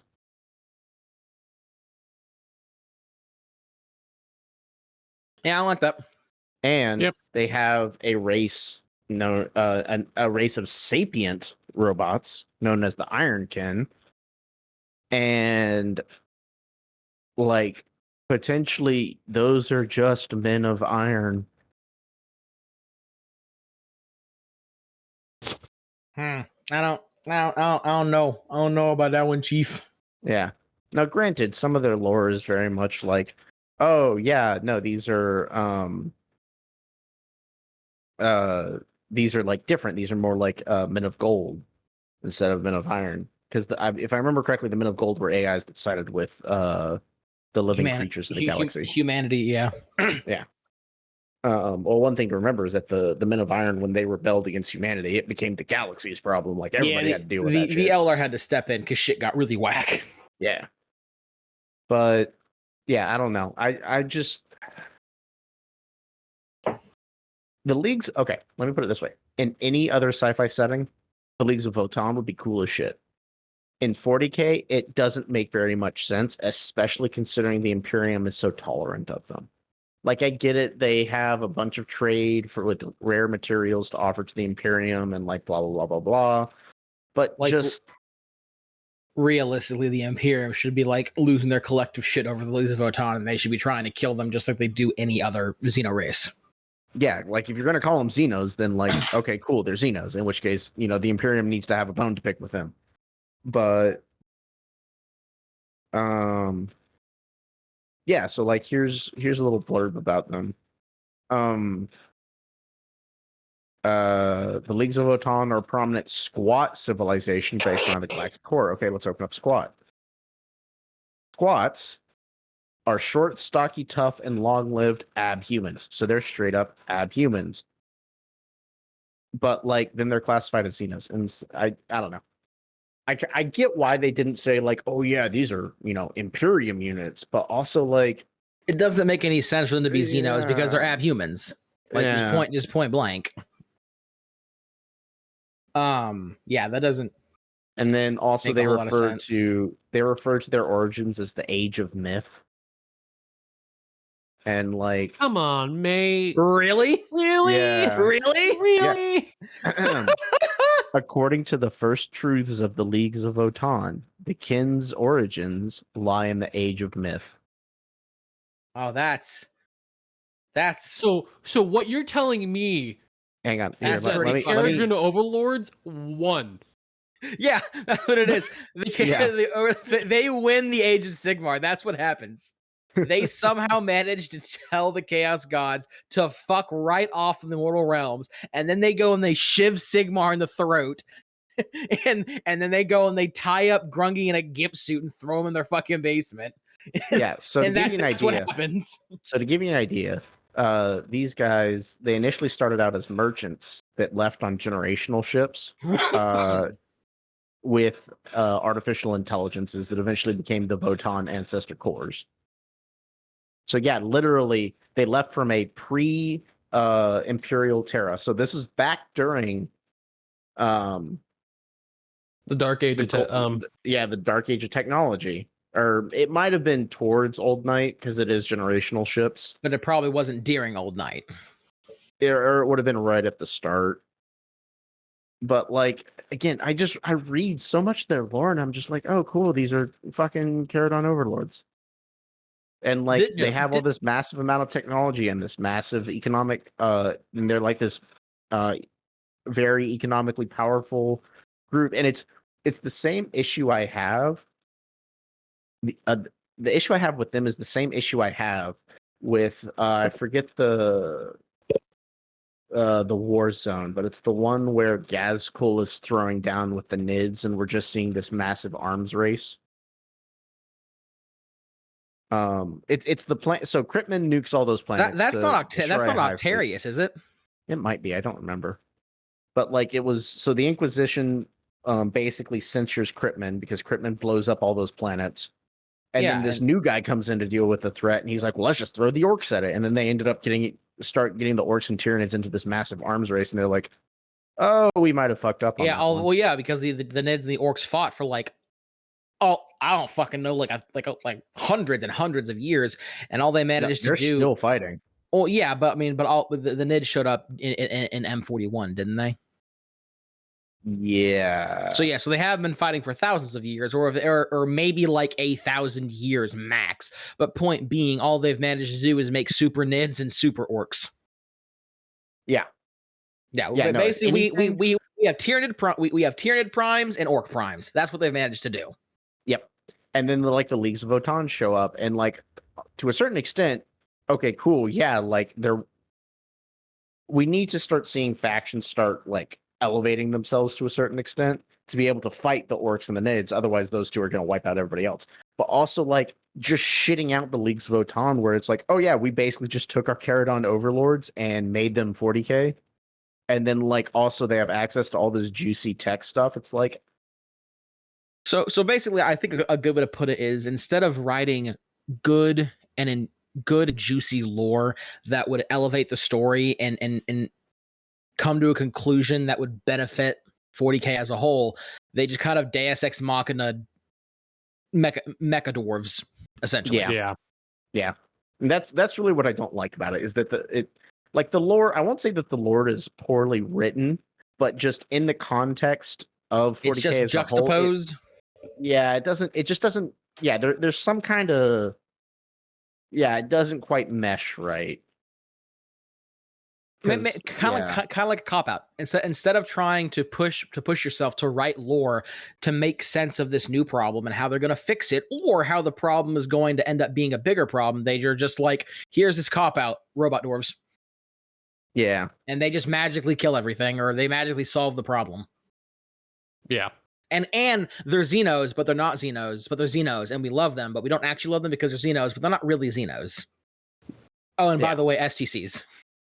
God. Yeah, and so it's just it's kind of a combination of everything, because the whole thing that makes STC AIs so valuable was the fact that they could fix basically any problem that they were given. Well, yeah, with the exception of demons, I think. If the fucking Imperium got their hands on a working STC again, they could start, like building Imperator Titans again.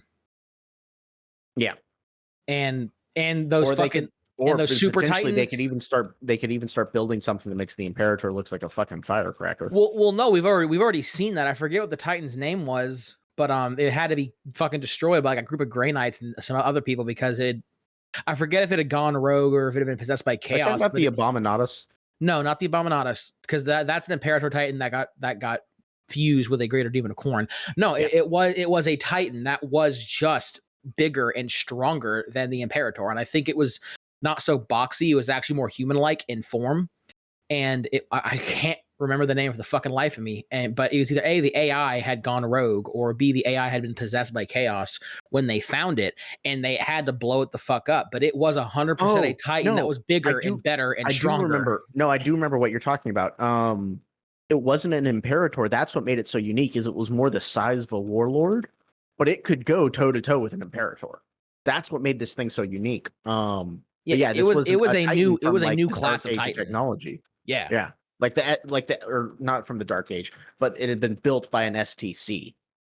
Yeah, because point being, like realistically, if you think about it, if the Imperium, especially with Gilliman at the helm and the Lion leading the troops around, if the Imperium got their hand on an STC, they'd win. Except for maybe Chaos, they'd win. Or the NIDS, just because the NIDS, we don't truly know the full size of the NIDS. Well, no, not exactly, because there's that one time where they managed to kill all the NIDS by that one fucking weird like super virus that some I'm talking about biologist the ones made. outside the galaxy that are still coming in. Oh, okay, yeah, That's what I mean by that. And then yeah. like the other potential would be the orcs, because the orcs respond to technology, so the orcs have a way to survive that. The NIDS have a way to survive that. The Eldar, with the Yanari, oh, that's my other thing. The Yanari need more help. Like they just need more help, straight up. They need more lore. They need to be doing more shit. Because right now they're kind of like frankly, the Yanari came around, brought Gilliman back, and then kind of just fucking disappeared. So the Laughing God needs to be doing something more. The Yanari in general needs to be doing something more. The one thing about the Yanari that, while I'm not happy about them not having a lot of lore, I understand why. Because the whole point of creating and waking up Yanid and making the Yanari is so that it can kill Slaanesh. And that is, like, whether they succeed or fail, that type of lore progression would be fucking insane. Yeah. So I understand them being really slow about it. I'm not happy about it because I do like the Yanari. The Yanari is the only form of Eldar that I actually really truly enjoy. Once again, nothing against the Eldar. I just don't really vibe with them. But I love the Yanari. But yeah, the Yanari like and their goal is so large that to actually see that to conclusion would change the landscape of 40K so drastically that like they. Yeah. I doubt we're going to see anything prominent in their direction for a while. The one thing that I would like to see from them is because part of their whole goal was to start preserving the souls of their dead, and like, because one thing that the Eldari could do is if they knew that their souls weren't in quite so much jeopardy to Slaanesh, one thing they could potentially do is they could use Yanid to like shield their souls, and then potentially we could start seeing the Eldar do more and more stuff with soul stones and going and taking a more offensive footing.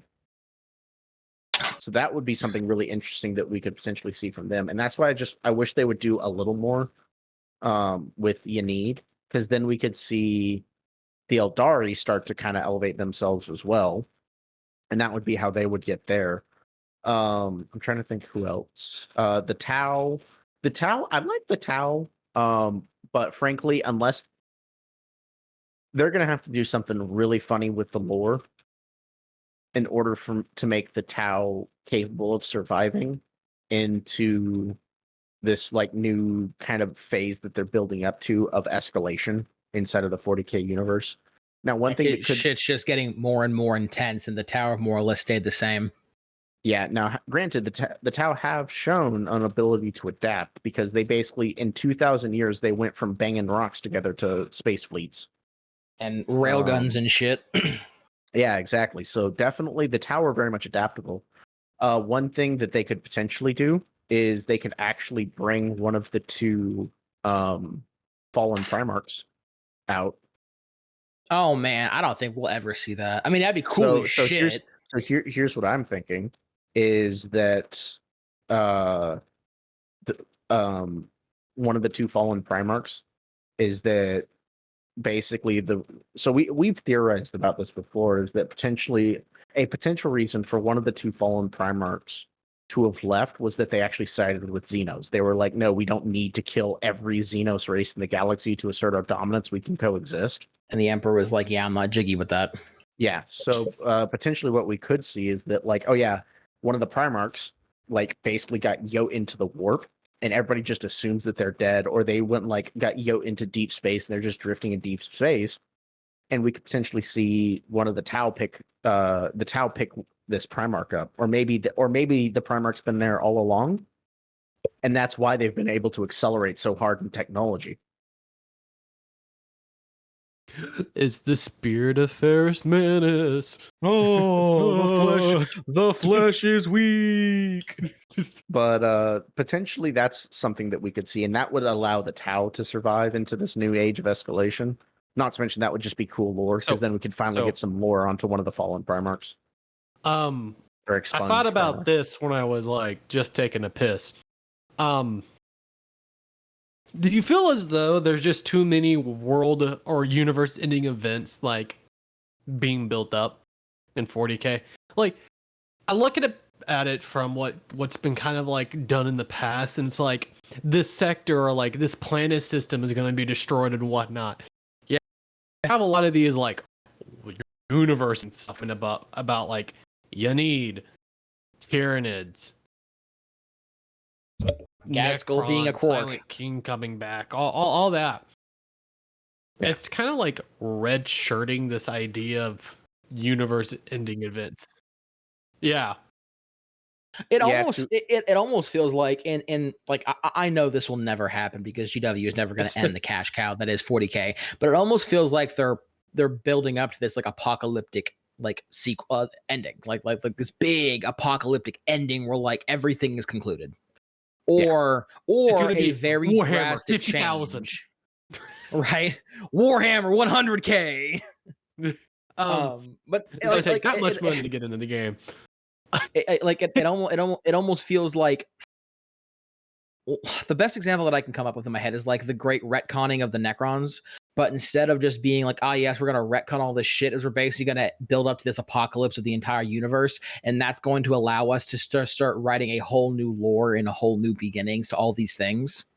Which so instead of having, it's kind of like maybe like a mini end times where it's like not everyone dies, but so much horrible shit happens that it's basically a clean slate. That's kind of what it feels like they're building up to. It's either like the end or some big cataclysmic event that allows them to just basically hit the restart button. Yeah. And I know it's never going to happen. That's 100% conspiracy theory talk, but that's kind of what it feels like. Yeah, you're not wrong. Yeah. When everything is a universe-ending event, nothing is a universe. Nothing is, yeah. When everyone's super, no one is. Yeah.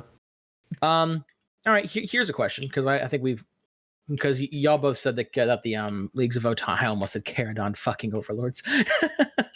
y'all said the Leagues of Votann are y'all's favorite. I said Tau. How about this? And this is more of a tabletop question, so have that geared in your head.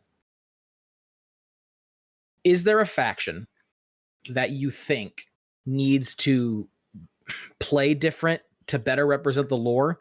And if so, how would you change it? Genestealer cults. And the change could be rules. It could be adding in certain models that makes the line make more sense in any capacity.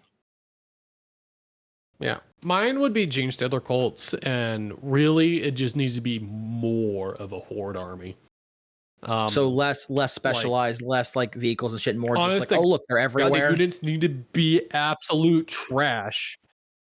Yeah. But they need to have 40-man units. The units need to be absolute trash, but you just get a whole lot of them. Because in my mind, kind of like the conscripts are like, from the Imperial Guard. Yeah. In my mind, Genestealer cults need to be like the infected from StarCraft.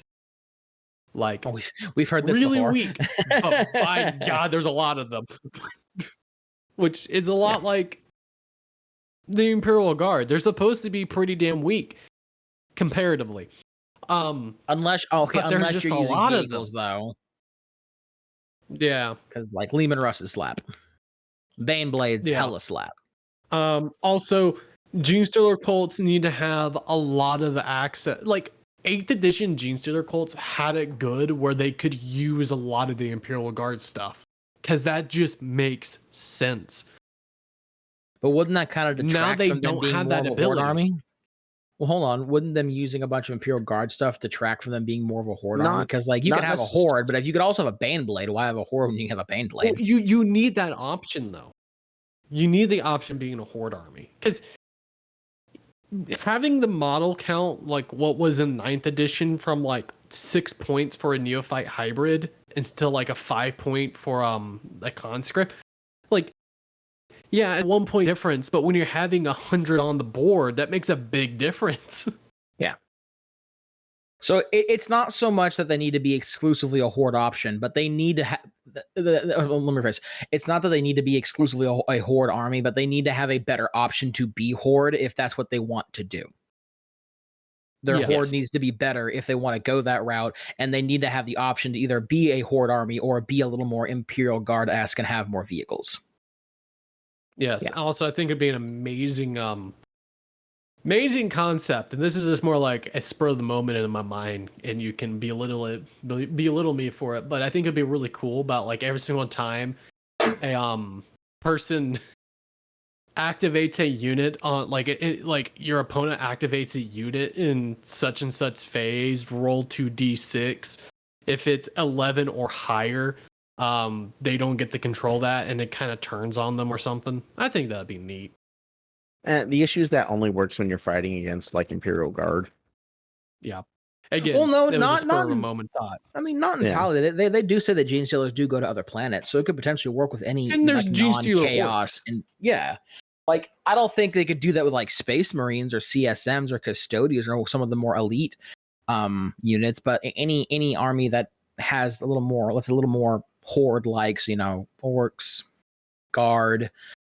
Depending, I don't know if they can be like super horde-y, but like Eldar, because Eldar can be Gene Stealer, can't they? I Probably.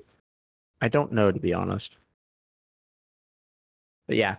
Anyway, the point is gene steals need work. My big thing has always been, and really the issue with the game comes down to the D6 style restriction. Because Space Marines should be worth a lot more than Guard. Like they really should be more elite heavy than they already are. Just in my personal opinion. You're. Oh, What? this is my end kind of being bad. Yeah. But Space Marines, I think they should be a little more elite heavy. Custodians should absolutely be a lot more elite heavy. Like you should never have more than like 10 Custodians on board ever. Yeah, exactly. Like one custodian squad should be equal, or not squad, but like one custodian should be equal to a vehicle. Not necessarily an expensive one, but like that's if kind of you- how they should play. If you were to drop down Trajan Valoris, that one fucking leader unit should be able to basically kill almost 800 points worth of models. Yeah. If you were just fighting. Yeah, not to mention he himself should be like 400 or 500 points. Yeah, By I the can way, see my it, internet's honestly. starting to go trash. So just let that be known. Man, We'll this keep an eye out for you. This bonus episode has been like God has decreed this bonus episode shall not happen. Yeah, really. But yeah, realistically, that restriction comes down to the D6 system. Because it's hard. It's the same issue as in War Thunder of just compression. And Yeah. Mitchell, I know you'll get that reference. Man, you explained yeah. this to me before, but I can't for the life of me remember what that means exactly. So in War Thunder, let's say you take out, a Mustang, classic World War II aircraft. Who you fight is determined by a basically arbitrary number that's assigned to the aircraft. And that's like, okay, cool. In these conditions, it has this value, so it should only be fighting other vehicles with this value. So, like, for instance, if you're taking out a Mustang, and let's just say that it's a battle rating, is what it's referred to as. Let's say this thing's battle rating is at like a 7. Okay, cool. Then it should only be fighting aircraft that are within like 1 degree of error for the Mustang. So it should only be fighting either, stuff with a battle rating of 8 or stuff at max, or stuff with a battle rating of 6 at the lowest. Because that's like kind of the area in which it should be working, right? So that makes sense. The issue is that in War Thunder, they have this attachment. So they created a battle rating system, and they're like, cool, this is how we want it. This is how it works. The issue is that once you get into more of the top end, higher end, fighter jets, F-15, F-16 fighter aircraft, really they have no idea how to balance it. And so they're just like, okay, well, we think it's going to be about here. And so for the longest time, battle rating 10 was the highest rating you could go. But then you'd have like early era jets, so where their primary weapon is still their guns, fighting against, more mid-stage jet aircraft where their primary weapons are over the horizon missiles, or not over the horizon, beyond visual range missiles. So you'd have this guy who's like, okay, cool. Here's my jet. Yeah, it's a jet, but it's just got guns. And oh, look at that. I'm dead within the first 2 minutes of the battle because some other dude took off in an aircraft in an F4 Phantom that's equipped with Sparrow missiles that have a effective range of 10 miles and just shot me fucking- out of the sky as I was still trying to take off. Just blew my ass out of the fucking sky before they could see me. Yeah. And so that's so what I mean by it's a compression. balancing thing. Like shit's going up against shit that has no right to go up against. Yeah. And being able to And balance part of- that properly. Like for instance, and part of the issue with that in War Thunder was that literally just Gaijin's the name of the organization is the name of the company that makes the game. Gaijin doesn't want to decompress because they figured out like, okay, for like battle rating 1 all the way up to battle rating like 7, this works. So why would we change our entire system for hundreds of vehicles and aircraft when the majority of the system works? Yeah. Whereas at the top tier, we can just kind of fuck around with it a little bit and then like figure out kind of where it sits. And then like, if we need to, we can decompress, but like, we'd rather just keep it at where it is. And that's kind of the same issue that carries over into 40K, because in 40K, you use a D6 system. So everything has to be basically, you're going to break everything down into a D6. Like basically, that's not quite what I'm trying to say, but yeah, that kind of gets to where I'm going. It turns into realistically everything has a chance to kill everything, and that's not realistic to the lore. Like if one Space Marine rolled up on 20 guardsmen, there is not a fucking chance in hell that those 20 guardsmen can kill that one Space Marine. Yeah. But on tabletop, there is a chance. It's just not a very good one. But now it's you a give lot that smaller than 20. It's a lot smaller than what's the percentile on a D6? 1 in 6. Like 1 in 6. Yeah, it's a lot smaller than 1 in 6. Yeah. And so basically it comes down to like you have shit getting killed by shit so much easier than it should. Like let's just say you have a squad of custodians versus a squad of, once again, guardsmen. And the guardsmen go through their shooting phase and they manage to only kill one custodies. And like, yeah, it's only one custodies, but lore-wise, that is not like, that's not. There's no fucking way that would ever work, ever. Yeah, no. But to make it a game that works, it has to. Yeah. So basically, there's no way to have lore and the game and the tabletop be synchronized without changing the game fundamentally. Yeah, completely changing your percentile system. You would have to rebalance everything. What would you change it to? You could pick like, honestly, a D10 probably wouldn't be too bad. Moving to a D10 system probably wouldn't be that bad. All right. The issue there is that not only does that inherently change, how balancing needs to work, that completely changes how the game itself works. Because think of the strength versus toughness chart. Yeah. Like if that would have to inherently change as well. Well, now, granted, they could go to a system more like Age of Sigmar, where it's just every weapon has a chance to hit, every weapon has a chance to wound built into its data line. I don't think the change would be that bad because like you would have to like the strength and toughness would have to change, but like it's still very much like if my strength is double your toughness, I'm going to be hitting on 2-ups or whatever the fuck. Like the fundamental math still stays the same. It would just be expanded. That's the thing, though, is that now instead of 6, because the thing about 6 is 6 works really well for that chart because you have 5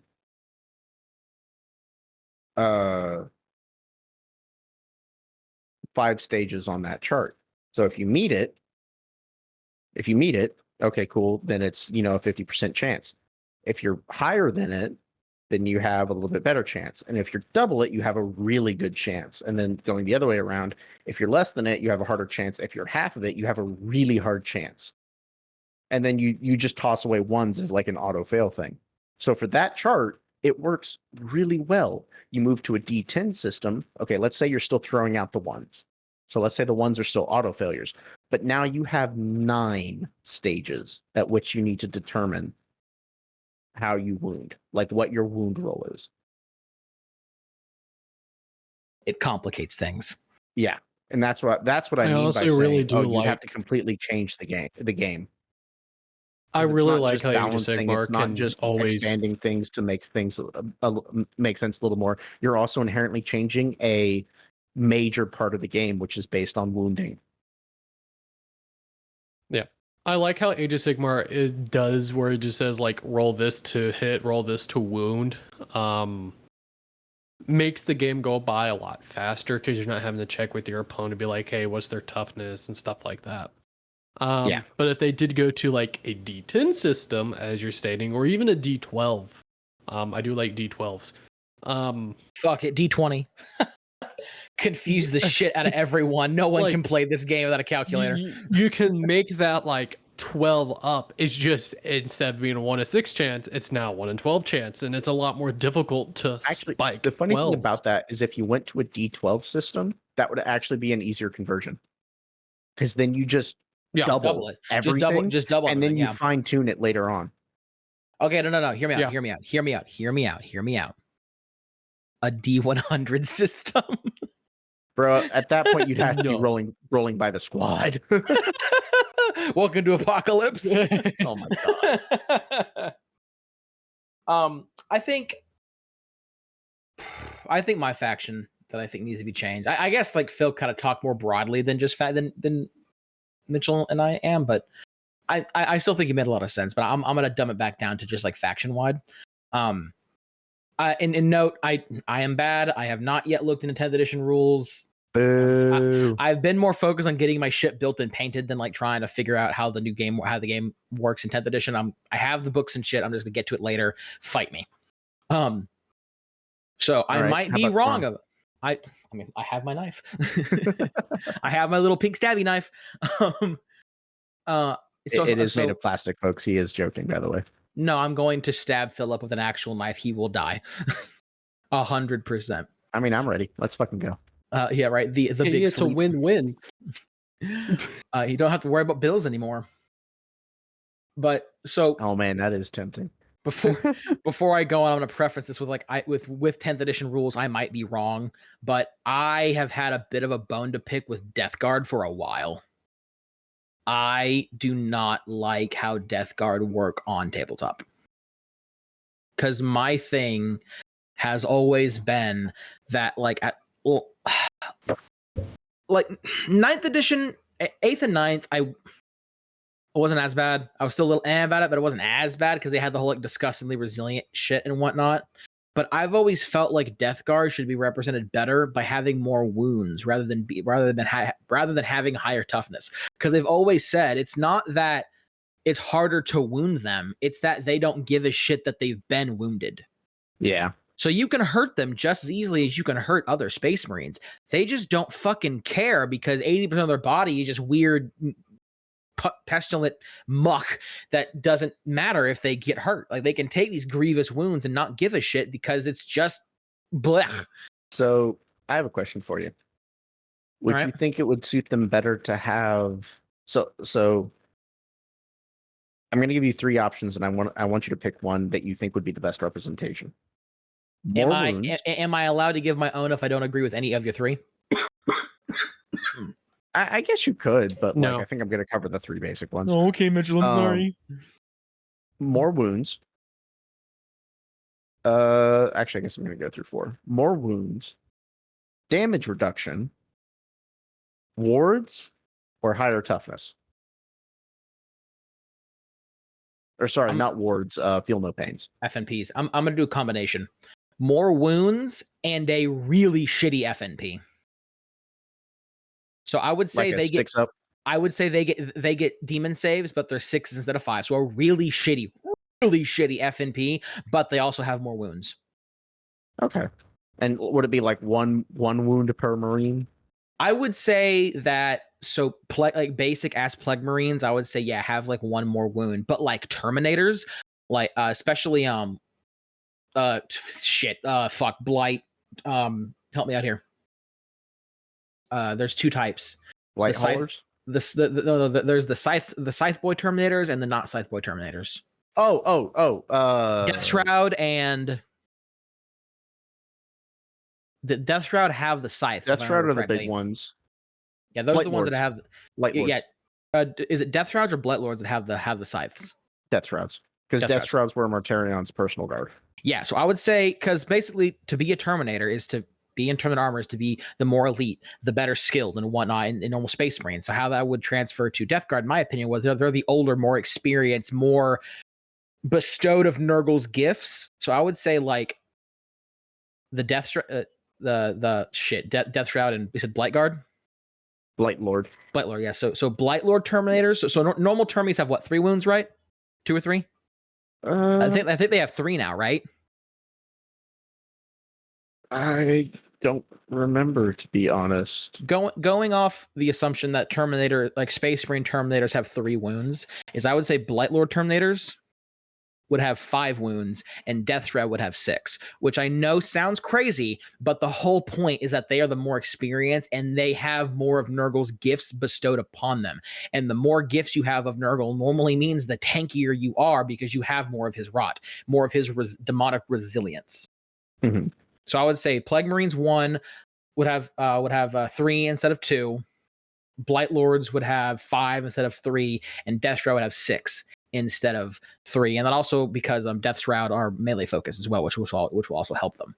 I do agree with them being slower. I definitely don't think it should be Death so Shroud inherently have a invuln, so I don't think they would need the full 6. I think they could get away with just having 5, because I think they have other rules that make them better than just a standard Blight Lord. Then I would say they at least have a demon yeah, save. I see where you're going with that, though. Yeah, but and like to make it a little more simpler, essentially basic Marines get 1, Terminators get 2. And but even going any further, and this is just how I see it. Like I might be completely wrong, and if I am, that's fine. But I would say like non-demon engine vehicles, so like a Chaos Land Raider, right? Like a Death Guard Land Raider that's not a demon engine. I would say that their vehicles are shittier because they have all that rot on them, but they're not sentient, not organic. They're so if they're not being possessed by a demon, they're just normal ass vehicles, but they've still been subjected to all of Chaos's rot, all of Nurgle's rot, and the misuse and the I'm trying to think of the word to not when you're not taking care of shit properly. But English is currently escaping me. Yeah.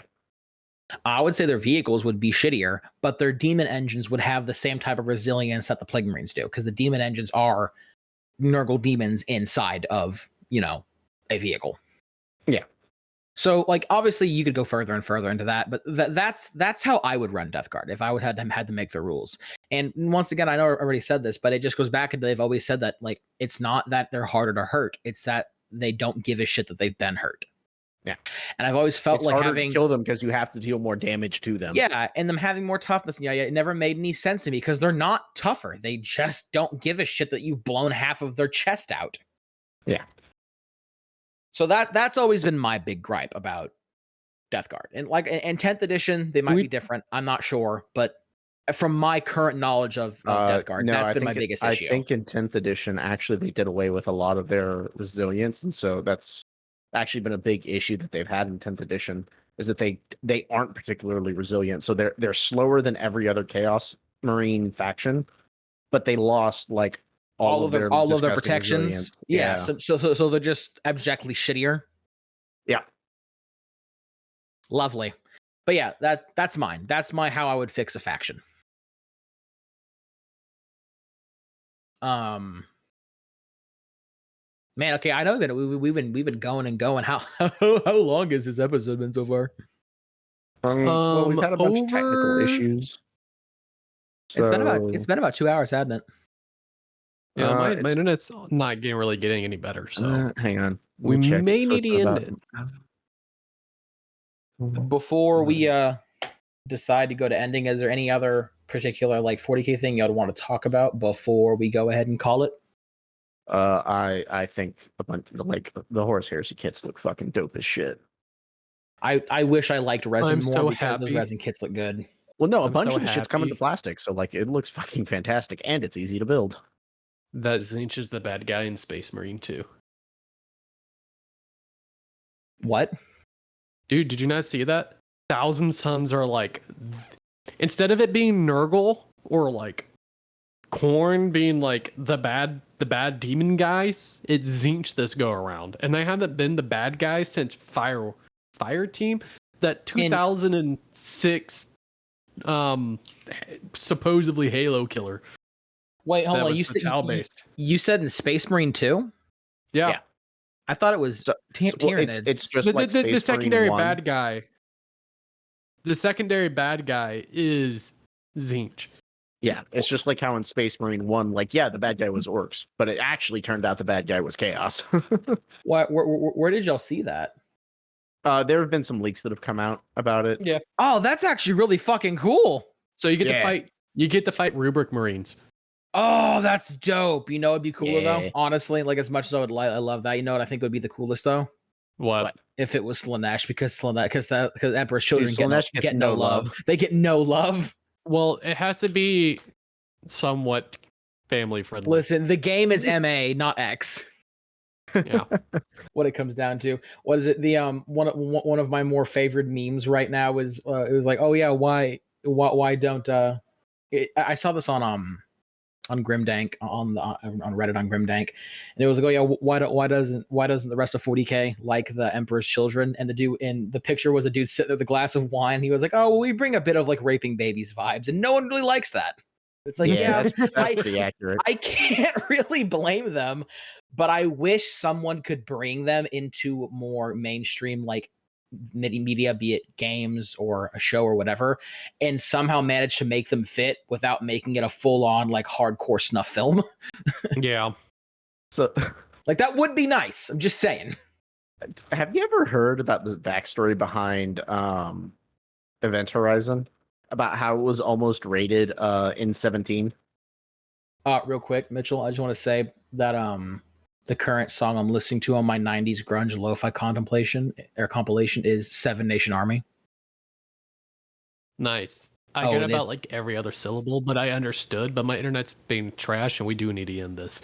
Okay, great. Philip, finish your thought, and then we'll call it. So you know the movie Event Horizon, right? Yeah, the one that's very vaguely based off 40k. Yeah.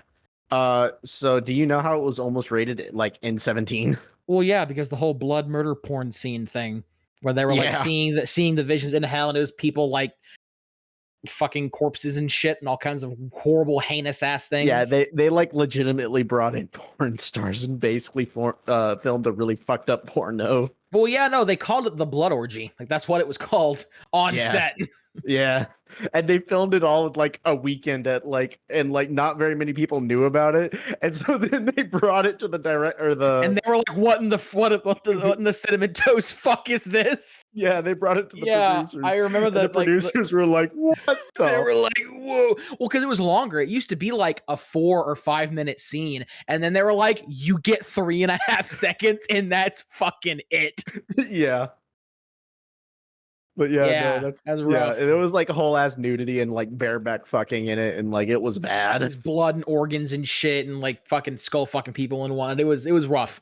It was rough. Yeah, no, that's still one of my favorite like movie trivia things. Oh, because it's fucking hilarious. Like it's horrible, but it's fucking hilarious if you think about it. Yeah, no, like the content's fucked up, but like the filming of it apparently was apparently everyone had a pretty fun time. The content horrible. The concept hilarious. Yeah. Yep. But I think that's going to be it before Mitchell's internet decides to like commit seppuku. So yeah, I know this episode was a little hectic and we had some technical difficulties. Sorry about that, but this was the 40k bonus episode. Finally, yeah, it's a bonus episode. Yeah, who gives a shit? No one will watch it, right? 100%. No one's gonna watch this. Yeah, no one will watch it. Yeah. No one watches. It'd be fine. No one's gonna be calling us out about being dumbasses or having shitty technology or like not knowing what the fuck we're talking about. That'll never happen. Yeah. But yeah, I guess Never. that's never. I guess that's it. And we will see y'all next Saturday for Caradon over. Oh, I'm sorry, Leagues of Votan Part 2. Yes. Yes. Oh man. Okay, Oh, well, fuck, all right. All right, well, bye. Peace out, bye. guys. See everyone later.